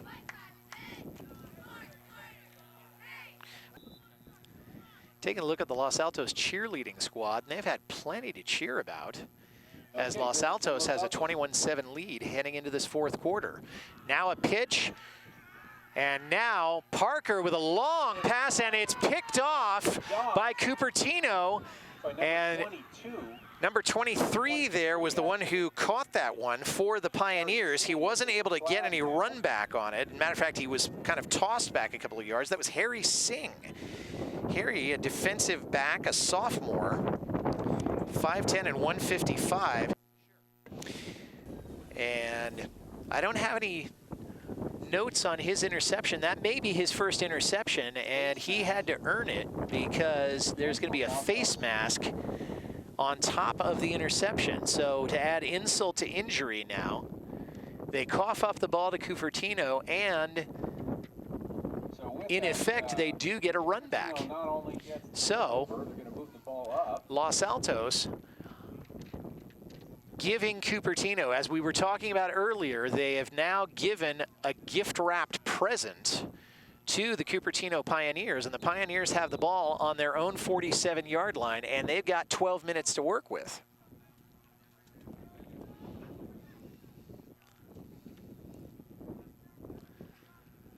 So Ethan Parker taking the pitch, and give credit to the guy. He has a great arm, but not well placed. Out of the gun now, Cupertino. Low snap. He's got all the time in the world, and he's going to go for broke, and it was in and out of the hands of his receiver. I don't see a flag, although I think that receiver wanted a flag for pass interference, and I think he might have had a case there, but that was Yuma Raumorawaki on that. Amazing work there by the Cupertino offensive line.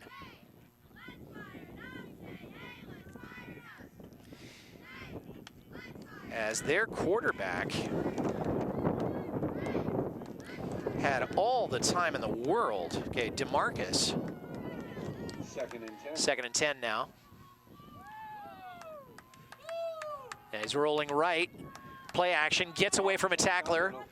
And he runs in, and he'll pick up about 3 there. I think he'll be put down at exactly the 50-yard line.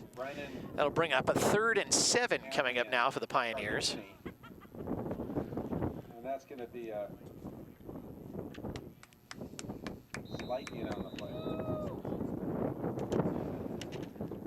As the Los Altos defense realizing that now Cupertino reverting to what has been their strength this afternoon, their running game, they may have miscalculated. They still have that 2-touchdown lead, and now they're taking a timeout. Or Cupertino, rather, is taking the timeout. Well, whoever it is, we will too. Sounds like a good idea to me. We'll be back at Los Altos in just a minute.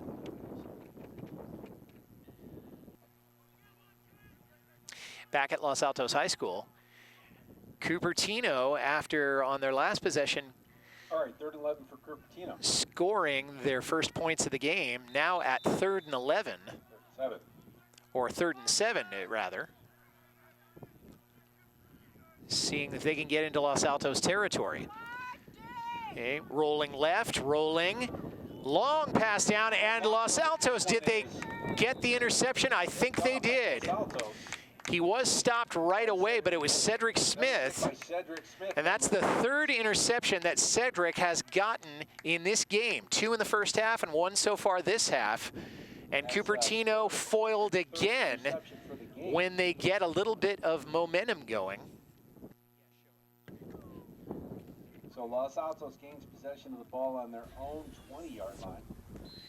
You can see him rolling, and he did have a receiver, but seeing the double coverage that receiver was under, probably not a well-judged throw. And Los Altos again in business. Backed up at about their own 20, maybe a little bit further than that. Handoff now to Parker. Parker looking around, trying to get, and he turns the corner, knocks down one defender, knocks down another, and he gets all the way out to about the 45-yard line. And Parker just was unstoppable there. Was able to stop Parker with some help by Eddie Wilson, but not before Parker was able to get. Yeah, let's see that again with Aaron Parker. 5'8" and 185. Gets away there and then crashes into another Cupertino defender. It may have stopped his momentum just a little bit, but a defender just hit the deck on that one. And Los Altos has got a fresh set of downs. First and 10 Eagles. And the handoff again to Parker. Parker's not going to get quite as far this time. I think he may have picked up 3 on that one. Short yardage, great effort though. Johnny Hernandez there on the stop. Johnny's able to lift Parker to about a 4-yard gain, 3-yard gain.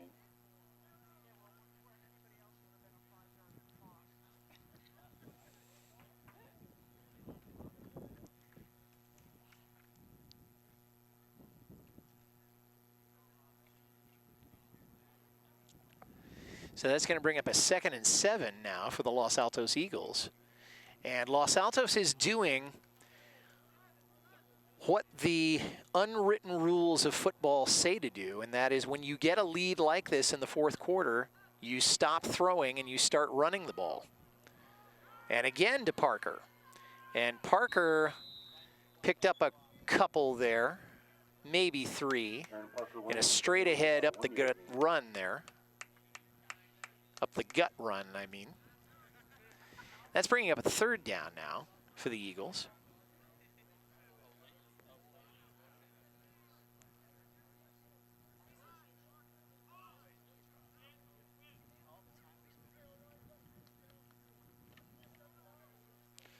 So the Eagles break the huddle. They've done pretty well on 3rd down conversions so far. 3rd and 6.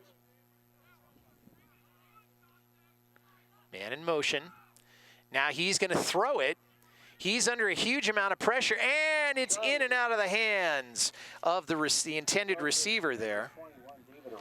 And that was David Arista playing out of the backfield, I think, or maybe he lined up as a wide receiver there, but he's usually listed as a fullback. And Los Altos is probably going to have to cough this one up.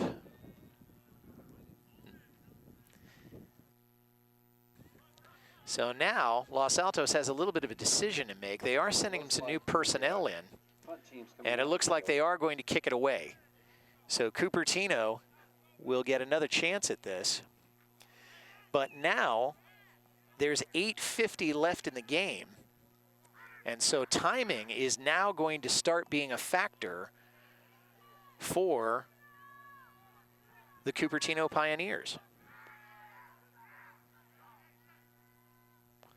High snap, and oh, it's blocked, it's defended, and Cupertino came up with the deflection. He's at the 20, the 10, he may be gone, and he is tripped up just at the last possible second. So Cupertino in the red zone after the blocked punt, and that was Ahan Patel, an inside linebacker who got some amazing penetration in on that punt, and Cupertino takes that all the way down to the 2-yard line. And you can see the Cupertino, and you can see the Los Altos defender running like crazy to stop what would have been an easy 6 points, and that was Jose Carlos Palacios, number 55, the guard. And Cupertino now with a chance to draw within 1 score. And that wasn't the efficient use of time I was thinking they might use, but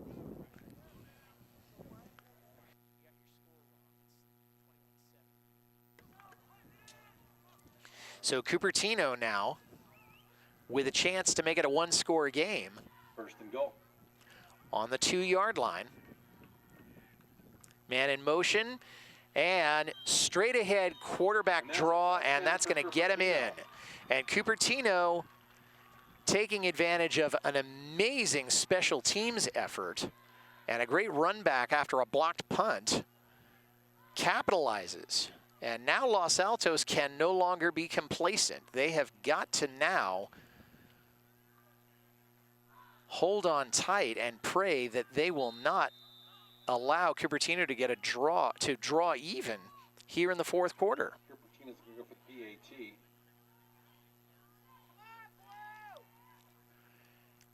PAT. And now trying the extra point, and it's good.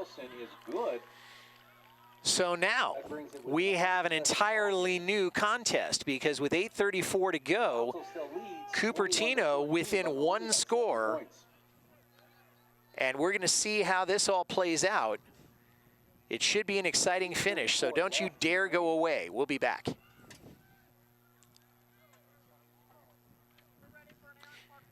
Okay. Harry Singh.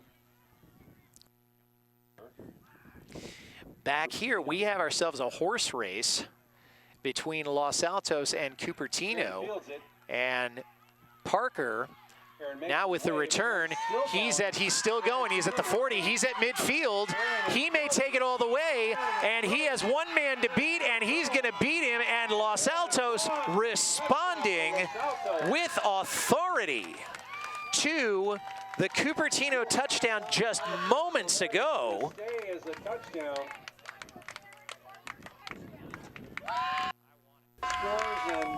And Los Altos, as you can see, he was practically untouched on that kickoff return.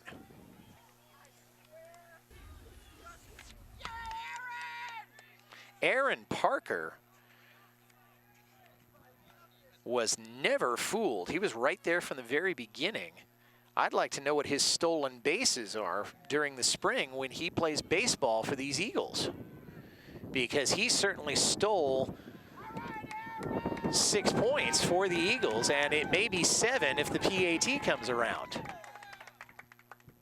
And just like that, Los Altos has strategic control of this game.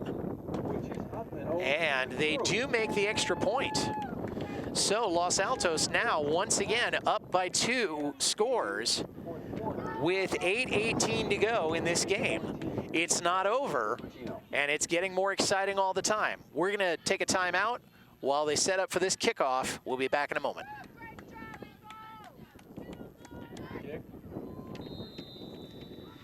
We're back as Los Altos back up again by 2 scores after the punt or the kickoff return, and this time bobbled but picked up by Cupertino, and he runs into his own man there, but he was able to come up with something of a return. That was Sean Felicita there, number 20. And someone appears to be down on the turf. It looks like a Cupertino. No, I take that back. Bounced right back up. Yeah, so despite Los Altos, it is a Cupertino ball. And Cupertino will take over at their own 38-yard line. They've got 8:08 to work with, and we have seen already that Cupertino can strike without warning. So they are by no means out of this thing.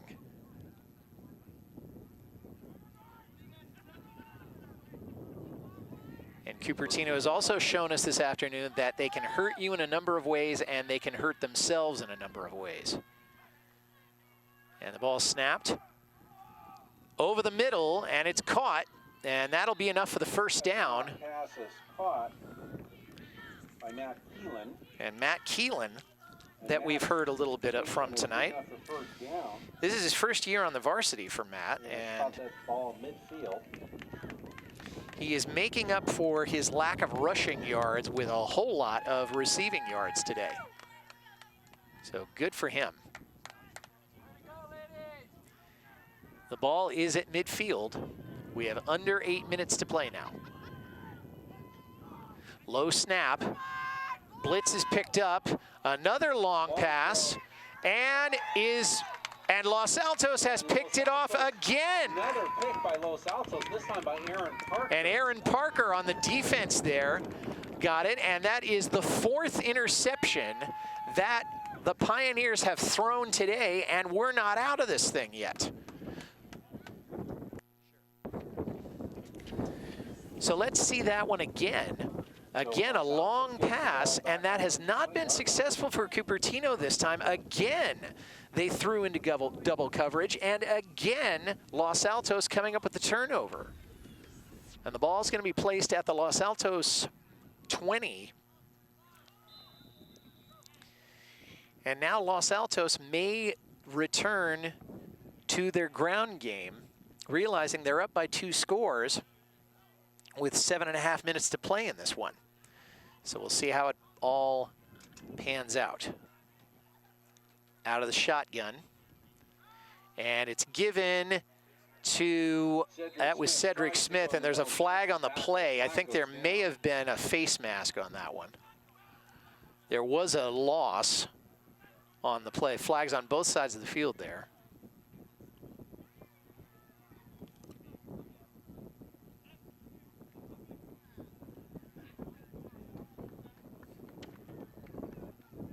Personal foul, face mask against the defense. And it was a face mask. And it was against the defense. I didn't see who it was, but it is going to add a little bit.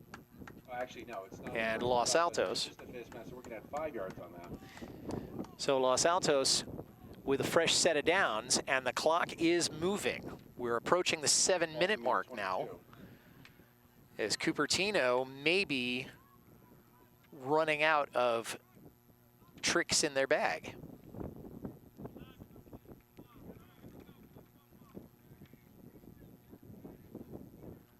And it's pitched out to Cedric Smith, and Smith trying to turn the corner, and he's going to be dragged down at about the 38-yard line. That is going to be enough for a first down. Pushed out of bounds. That's going to suck And a little bit. I don't know if he pushed out of, I guess he was pushed out of bounds. I didn't see him exit, but that'll stop the clock with 6:47.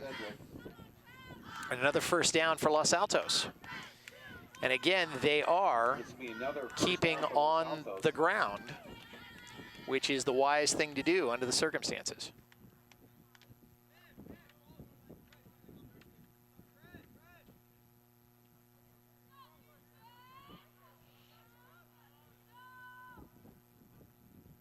First and 10.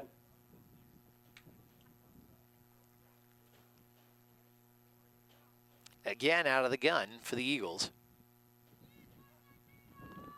Hand off to Smith. Smith gets away from one, gets away from another, and he will make it out to about the 44-yard line, maybe the 45. Los Altos keeping it on the ground.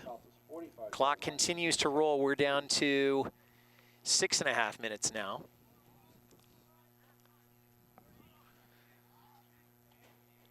Los Altos has all of their timeouts. Cupertino has 2. And Los Altos may be realizing that the strategic control of the game is what they need right now.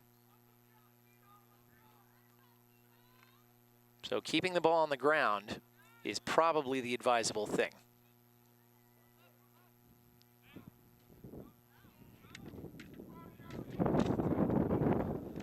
And this time, Kinney's going to try to keep it, and he will pick up maybe 2. So that'll bring up 3rd and short now for the Eagles. Clock continuing to go. It's down to 5:40 now.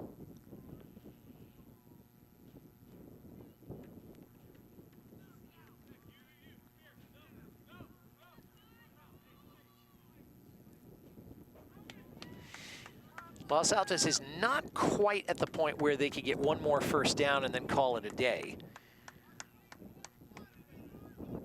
They are going to need to keep going forward and not cough the ball up.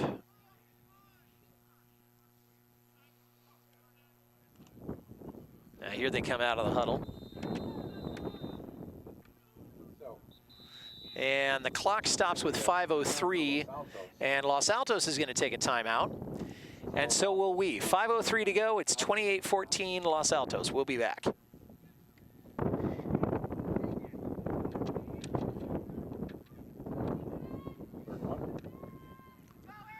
And Los Altos trying to get their get a third down conversion there. Aaron Parker with the run, and he's going to be stopped in the backfield. And it's going to be 4th and 2 now for the Eagles. So it's decision time for this football team.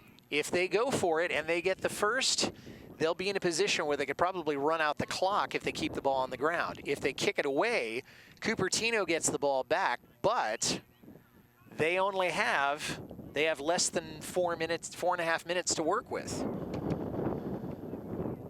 Well, what would you do? You make the call. It looks like they're going to go for it. This is maybe the ball game right here. And the whistle goes. Delay of game against the Eagles. And the Eagles are going to be dinged for a delay of game. And now, with 4th and 7, I think you kick it away. The ball spotted at the Eagle 40-yard line, and it does appear that the punting team is going to come on.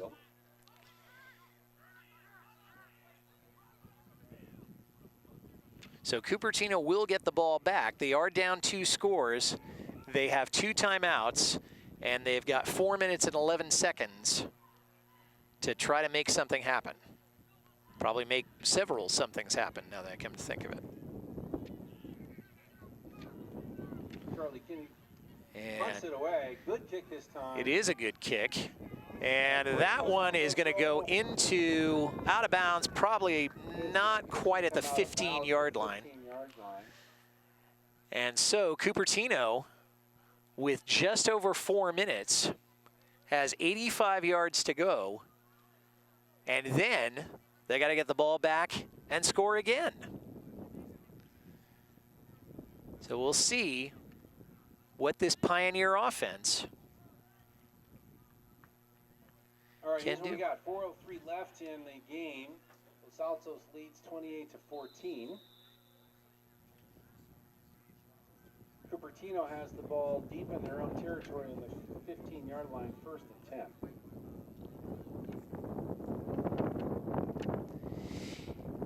Cupertino's strength has been in their running game all day long, with the exception of that touchdown pass that they got for their last points. However, do they have time to run the ball? And I don't think they do. And now he's been running again, and he does manage to get away, gets away again, and he does get pulled down. He didn't gain all, well, how much did he gain on that? By Aaron Parker. He did gain about 9 yards, so that's impressive. DeMarcus was able to get a first down. So DeMarcus with some amazing movement there. Scrambling to his left, looking like he's either going to head out of bounds and he looks like he knocked down one of the linemen and manages to turn it into something positive. And the clock continues to run, 3:33 now.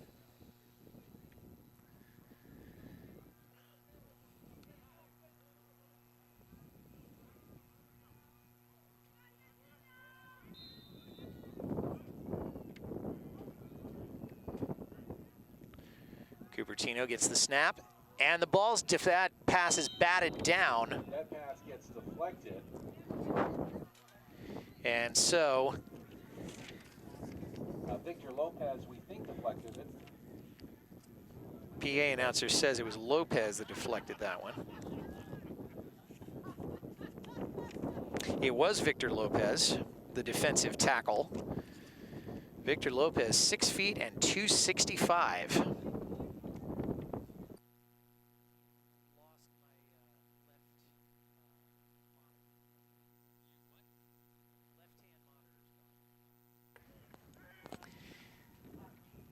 Another low snap.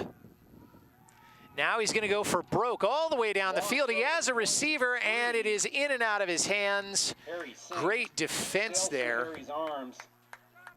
couldn't quite hold on to it, and that's going to be another incompletion and 3rd and 10 now. Now 3rd and 10 now for the Pioneers. That was Harry Singh On their own 25 that was trying to yard get that one. Made a valiant effort. Charlie Kinney was all over that one.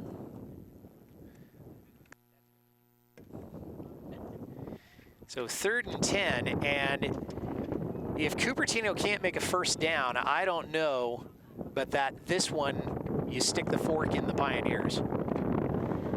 Goes for a pass, and they are going to get the first down across the 35 to about the 38. I didn't see a penalty marker, so that is going to move the chains. It is going to stop the clock. We have 3:15 to go.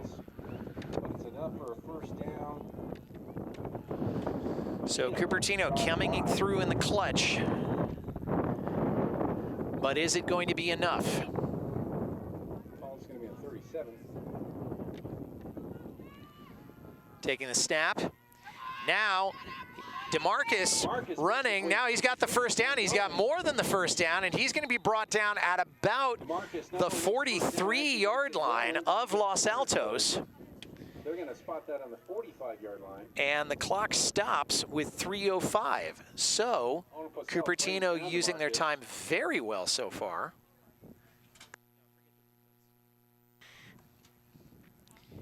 So it's going to be spotted at the 45. 1st and 10, but the clock is running. There's less than 3 minutes to go now. He has the snap. He's under pressure. He's going to roll right.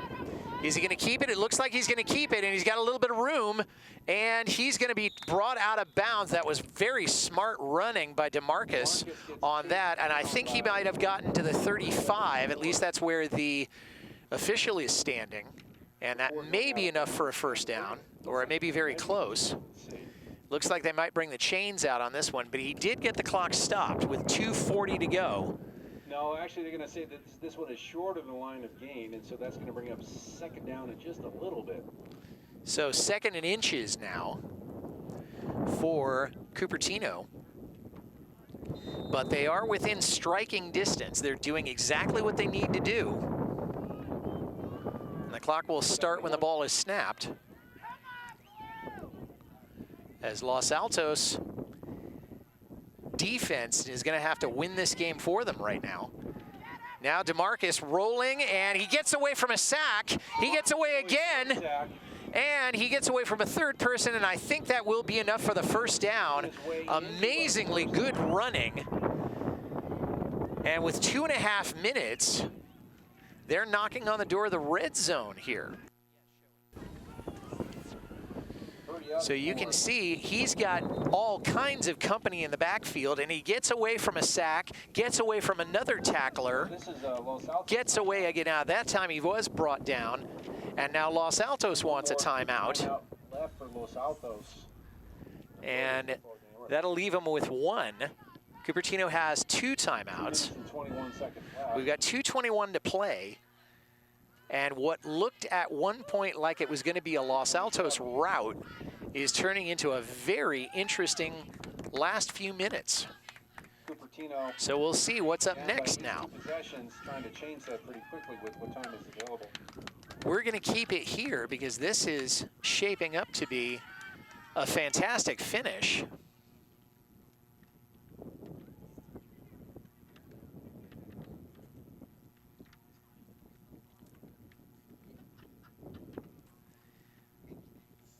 Those of you of age may remember that Alcoa used to do fantastic finishes during NFL games. Those of you old enough to remember the 1980s. I'm not saying I do, I'm just pointing it out to you as a historical fact. 1st and 10. 1st and 10. Short pass, he's able to come up with it. Catches, gets away again, and I believe he's marked out of bounds.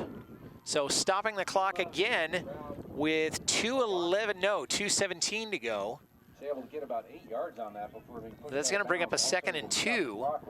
And Cupertino refusing to go quietly in the last few minutes of this game. realizing that clock management is something they're going to have to exercise, and so far they've been doing a fantastic job of it on this drive. DeMarcus has the snap, he completes it, and that's going to be enough for the first down. Harry's completion is good for yet another. And that'll stop it as they move the chains. Cupertino successful in slowly but surely keeping this drive alive. And that's going to be inside the red zone. It's going to be marked at maybe the 16-yard line of the Eagles. So a hurry-up offense. They're going without a huddle right now. Of course, they kind of have to. Now, DeMarcus lofts that one up, and that receiver didn't, I don't think, even knew that it was coming. So, busted play on that one. Clock stops with 1:58 to go. And that is not the kind of mistake that Cupertino can afford to make at this particular point.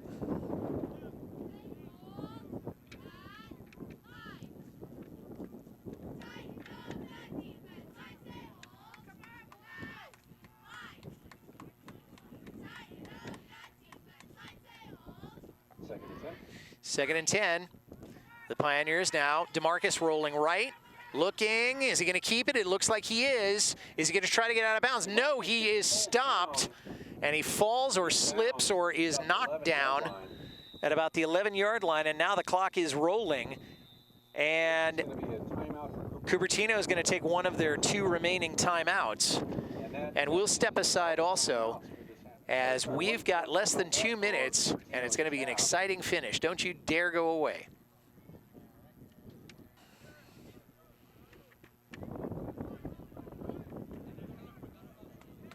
.146 left in this one. 3rd and 6 for the driving Cupertino Pioneers. They need this touchdown. A field goal does them no good.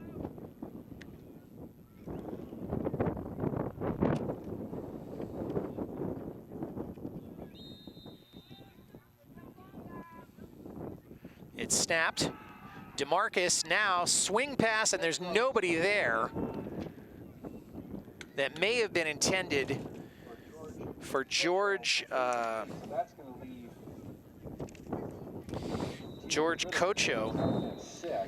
4th and 6, and Cupertino is going to use their last timeout. Leaving them none. So that is the last timeout for Cupertino, and this is most likely their last gasp. If Los Altos can hold the Pioneers here through a turnover by downs or forcing a fumble, getting an interception, that will pretty much do it for this contest.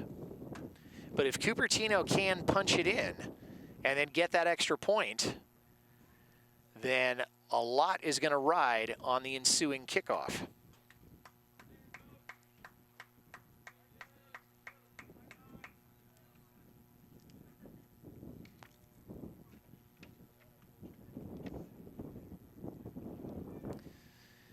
So Los Altos breaks from the timeout.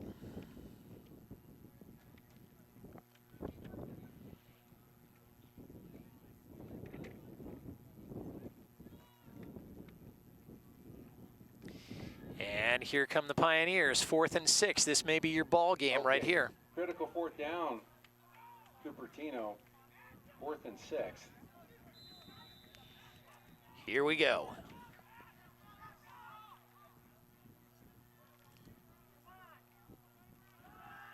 DeMarcus has the snap, long, deep drive. He's completed pass, 15, and they're going to call that a touchdown. They get in. Cupertino does score when they absolutely had to, and with 1:35 left in this game, Cupertino is drawn to within a touchdown.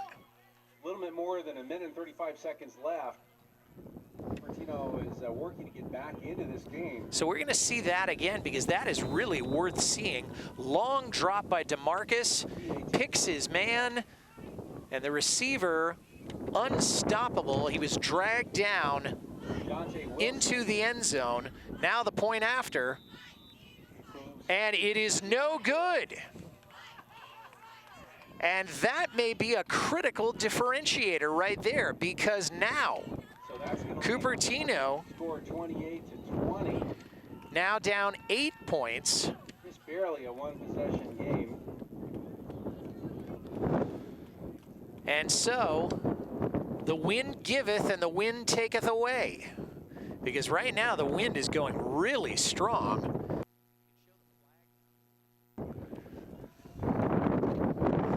And Los Altos, although they can't afford to bobble the kickoff, at least realizes that it's going to take more than just a botched kickoff to change the flow of this game.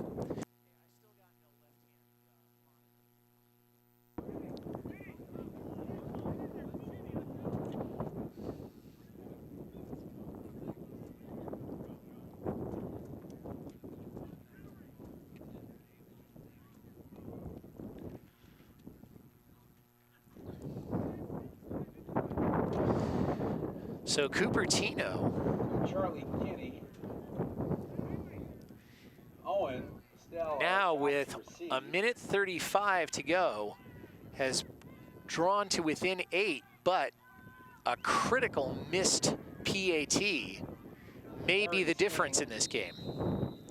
kicking for Cupertino. So it looks like they may be going for squib, and they do squib it, and Los Altos gets it. I don't know if that ball went 10 yards, but apparently it did. So Los Altos has control, Number 34, and Hernandez. they can, in all likelihood, just run out the clock on this one. It's got 1:33. The ball is placed at midfield. So Los Altos escaping, apparently, this game with a victory. Not to take anything away from their offense, because they did score 4 touchdowns. And that is more than they have done. And they're going to take a knee. And a couple more kneels. And a couple more kneel downs will probably do it. All the attendees here, if you could please look for any trash. If there's any trash, either your trash or your neighbor's trash, and sort of pick it up on your way out, we very much appreciate that. Also want to tell... So Daniel Negretti was our producer and director. Thank you, Daniel. Did a great job today. Across the field, Cupertino can visit Tim Erskine, our wizard of sound and sight in the truck and on the camera. Orlando Montes doing his magic with another one of the cameras. David Ronald, and another kneel. our refugee from Scotland, thank you. Special thanks to Michelle Noeth and to Los Altos High School, as Los Altos can probably afford to just kneel down one more time, and that'll be the end of this contest. And that'll do it. And one more should probably do it. So, as the clock rolls and the teams head out onto the field, we had an exciting second half and first half in all of this.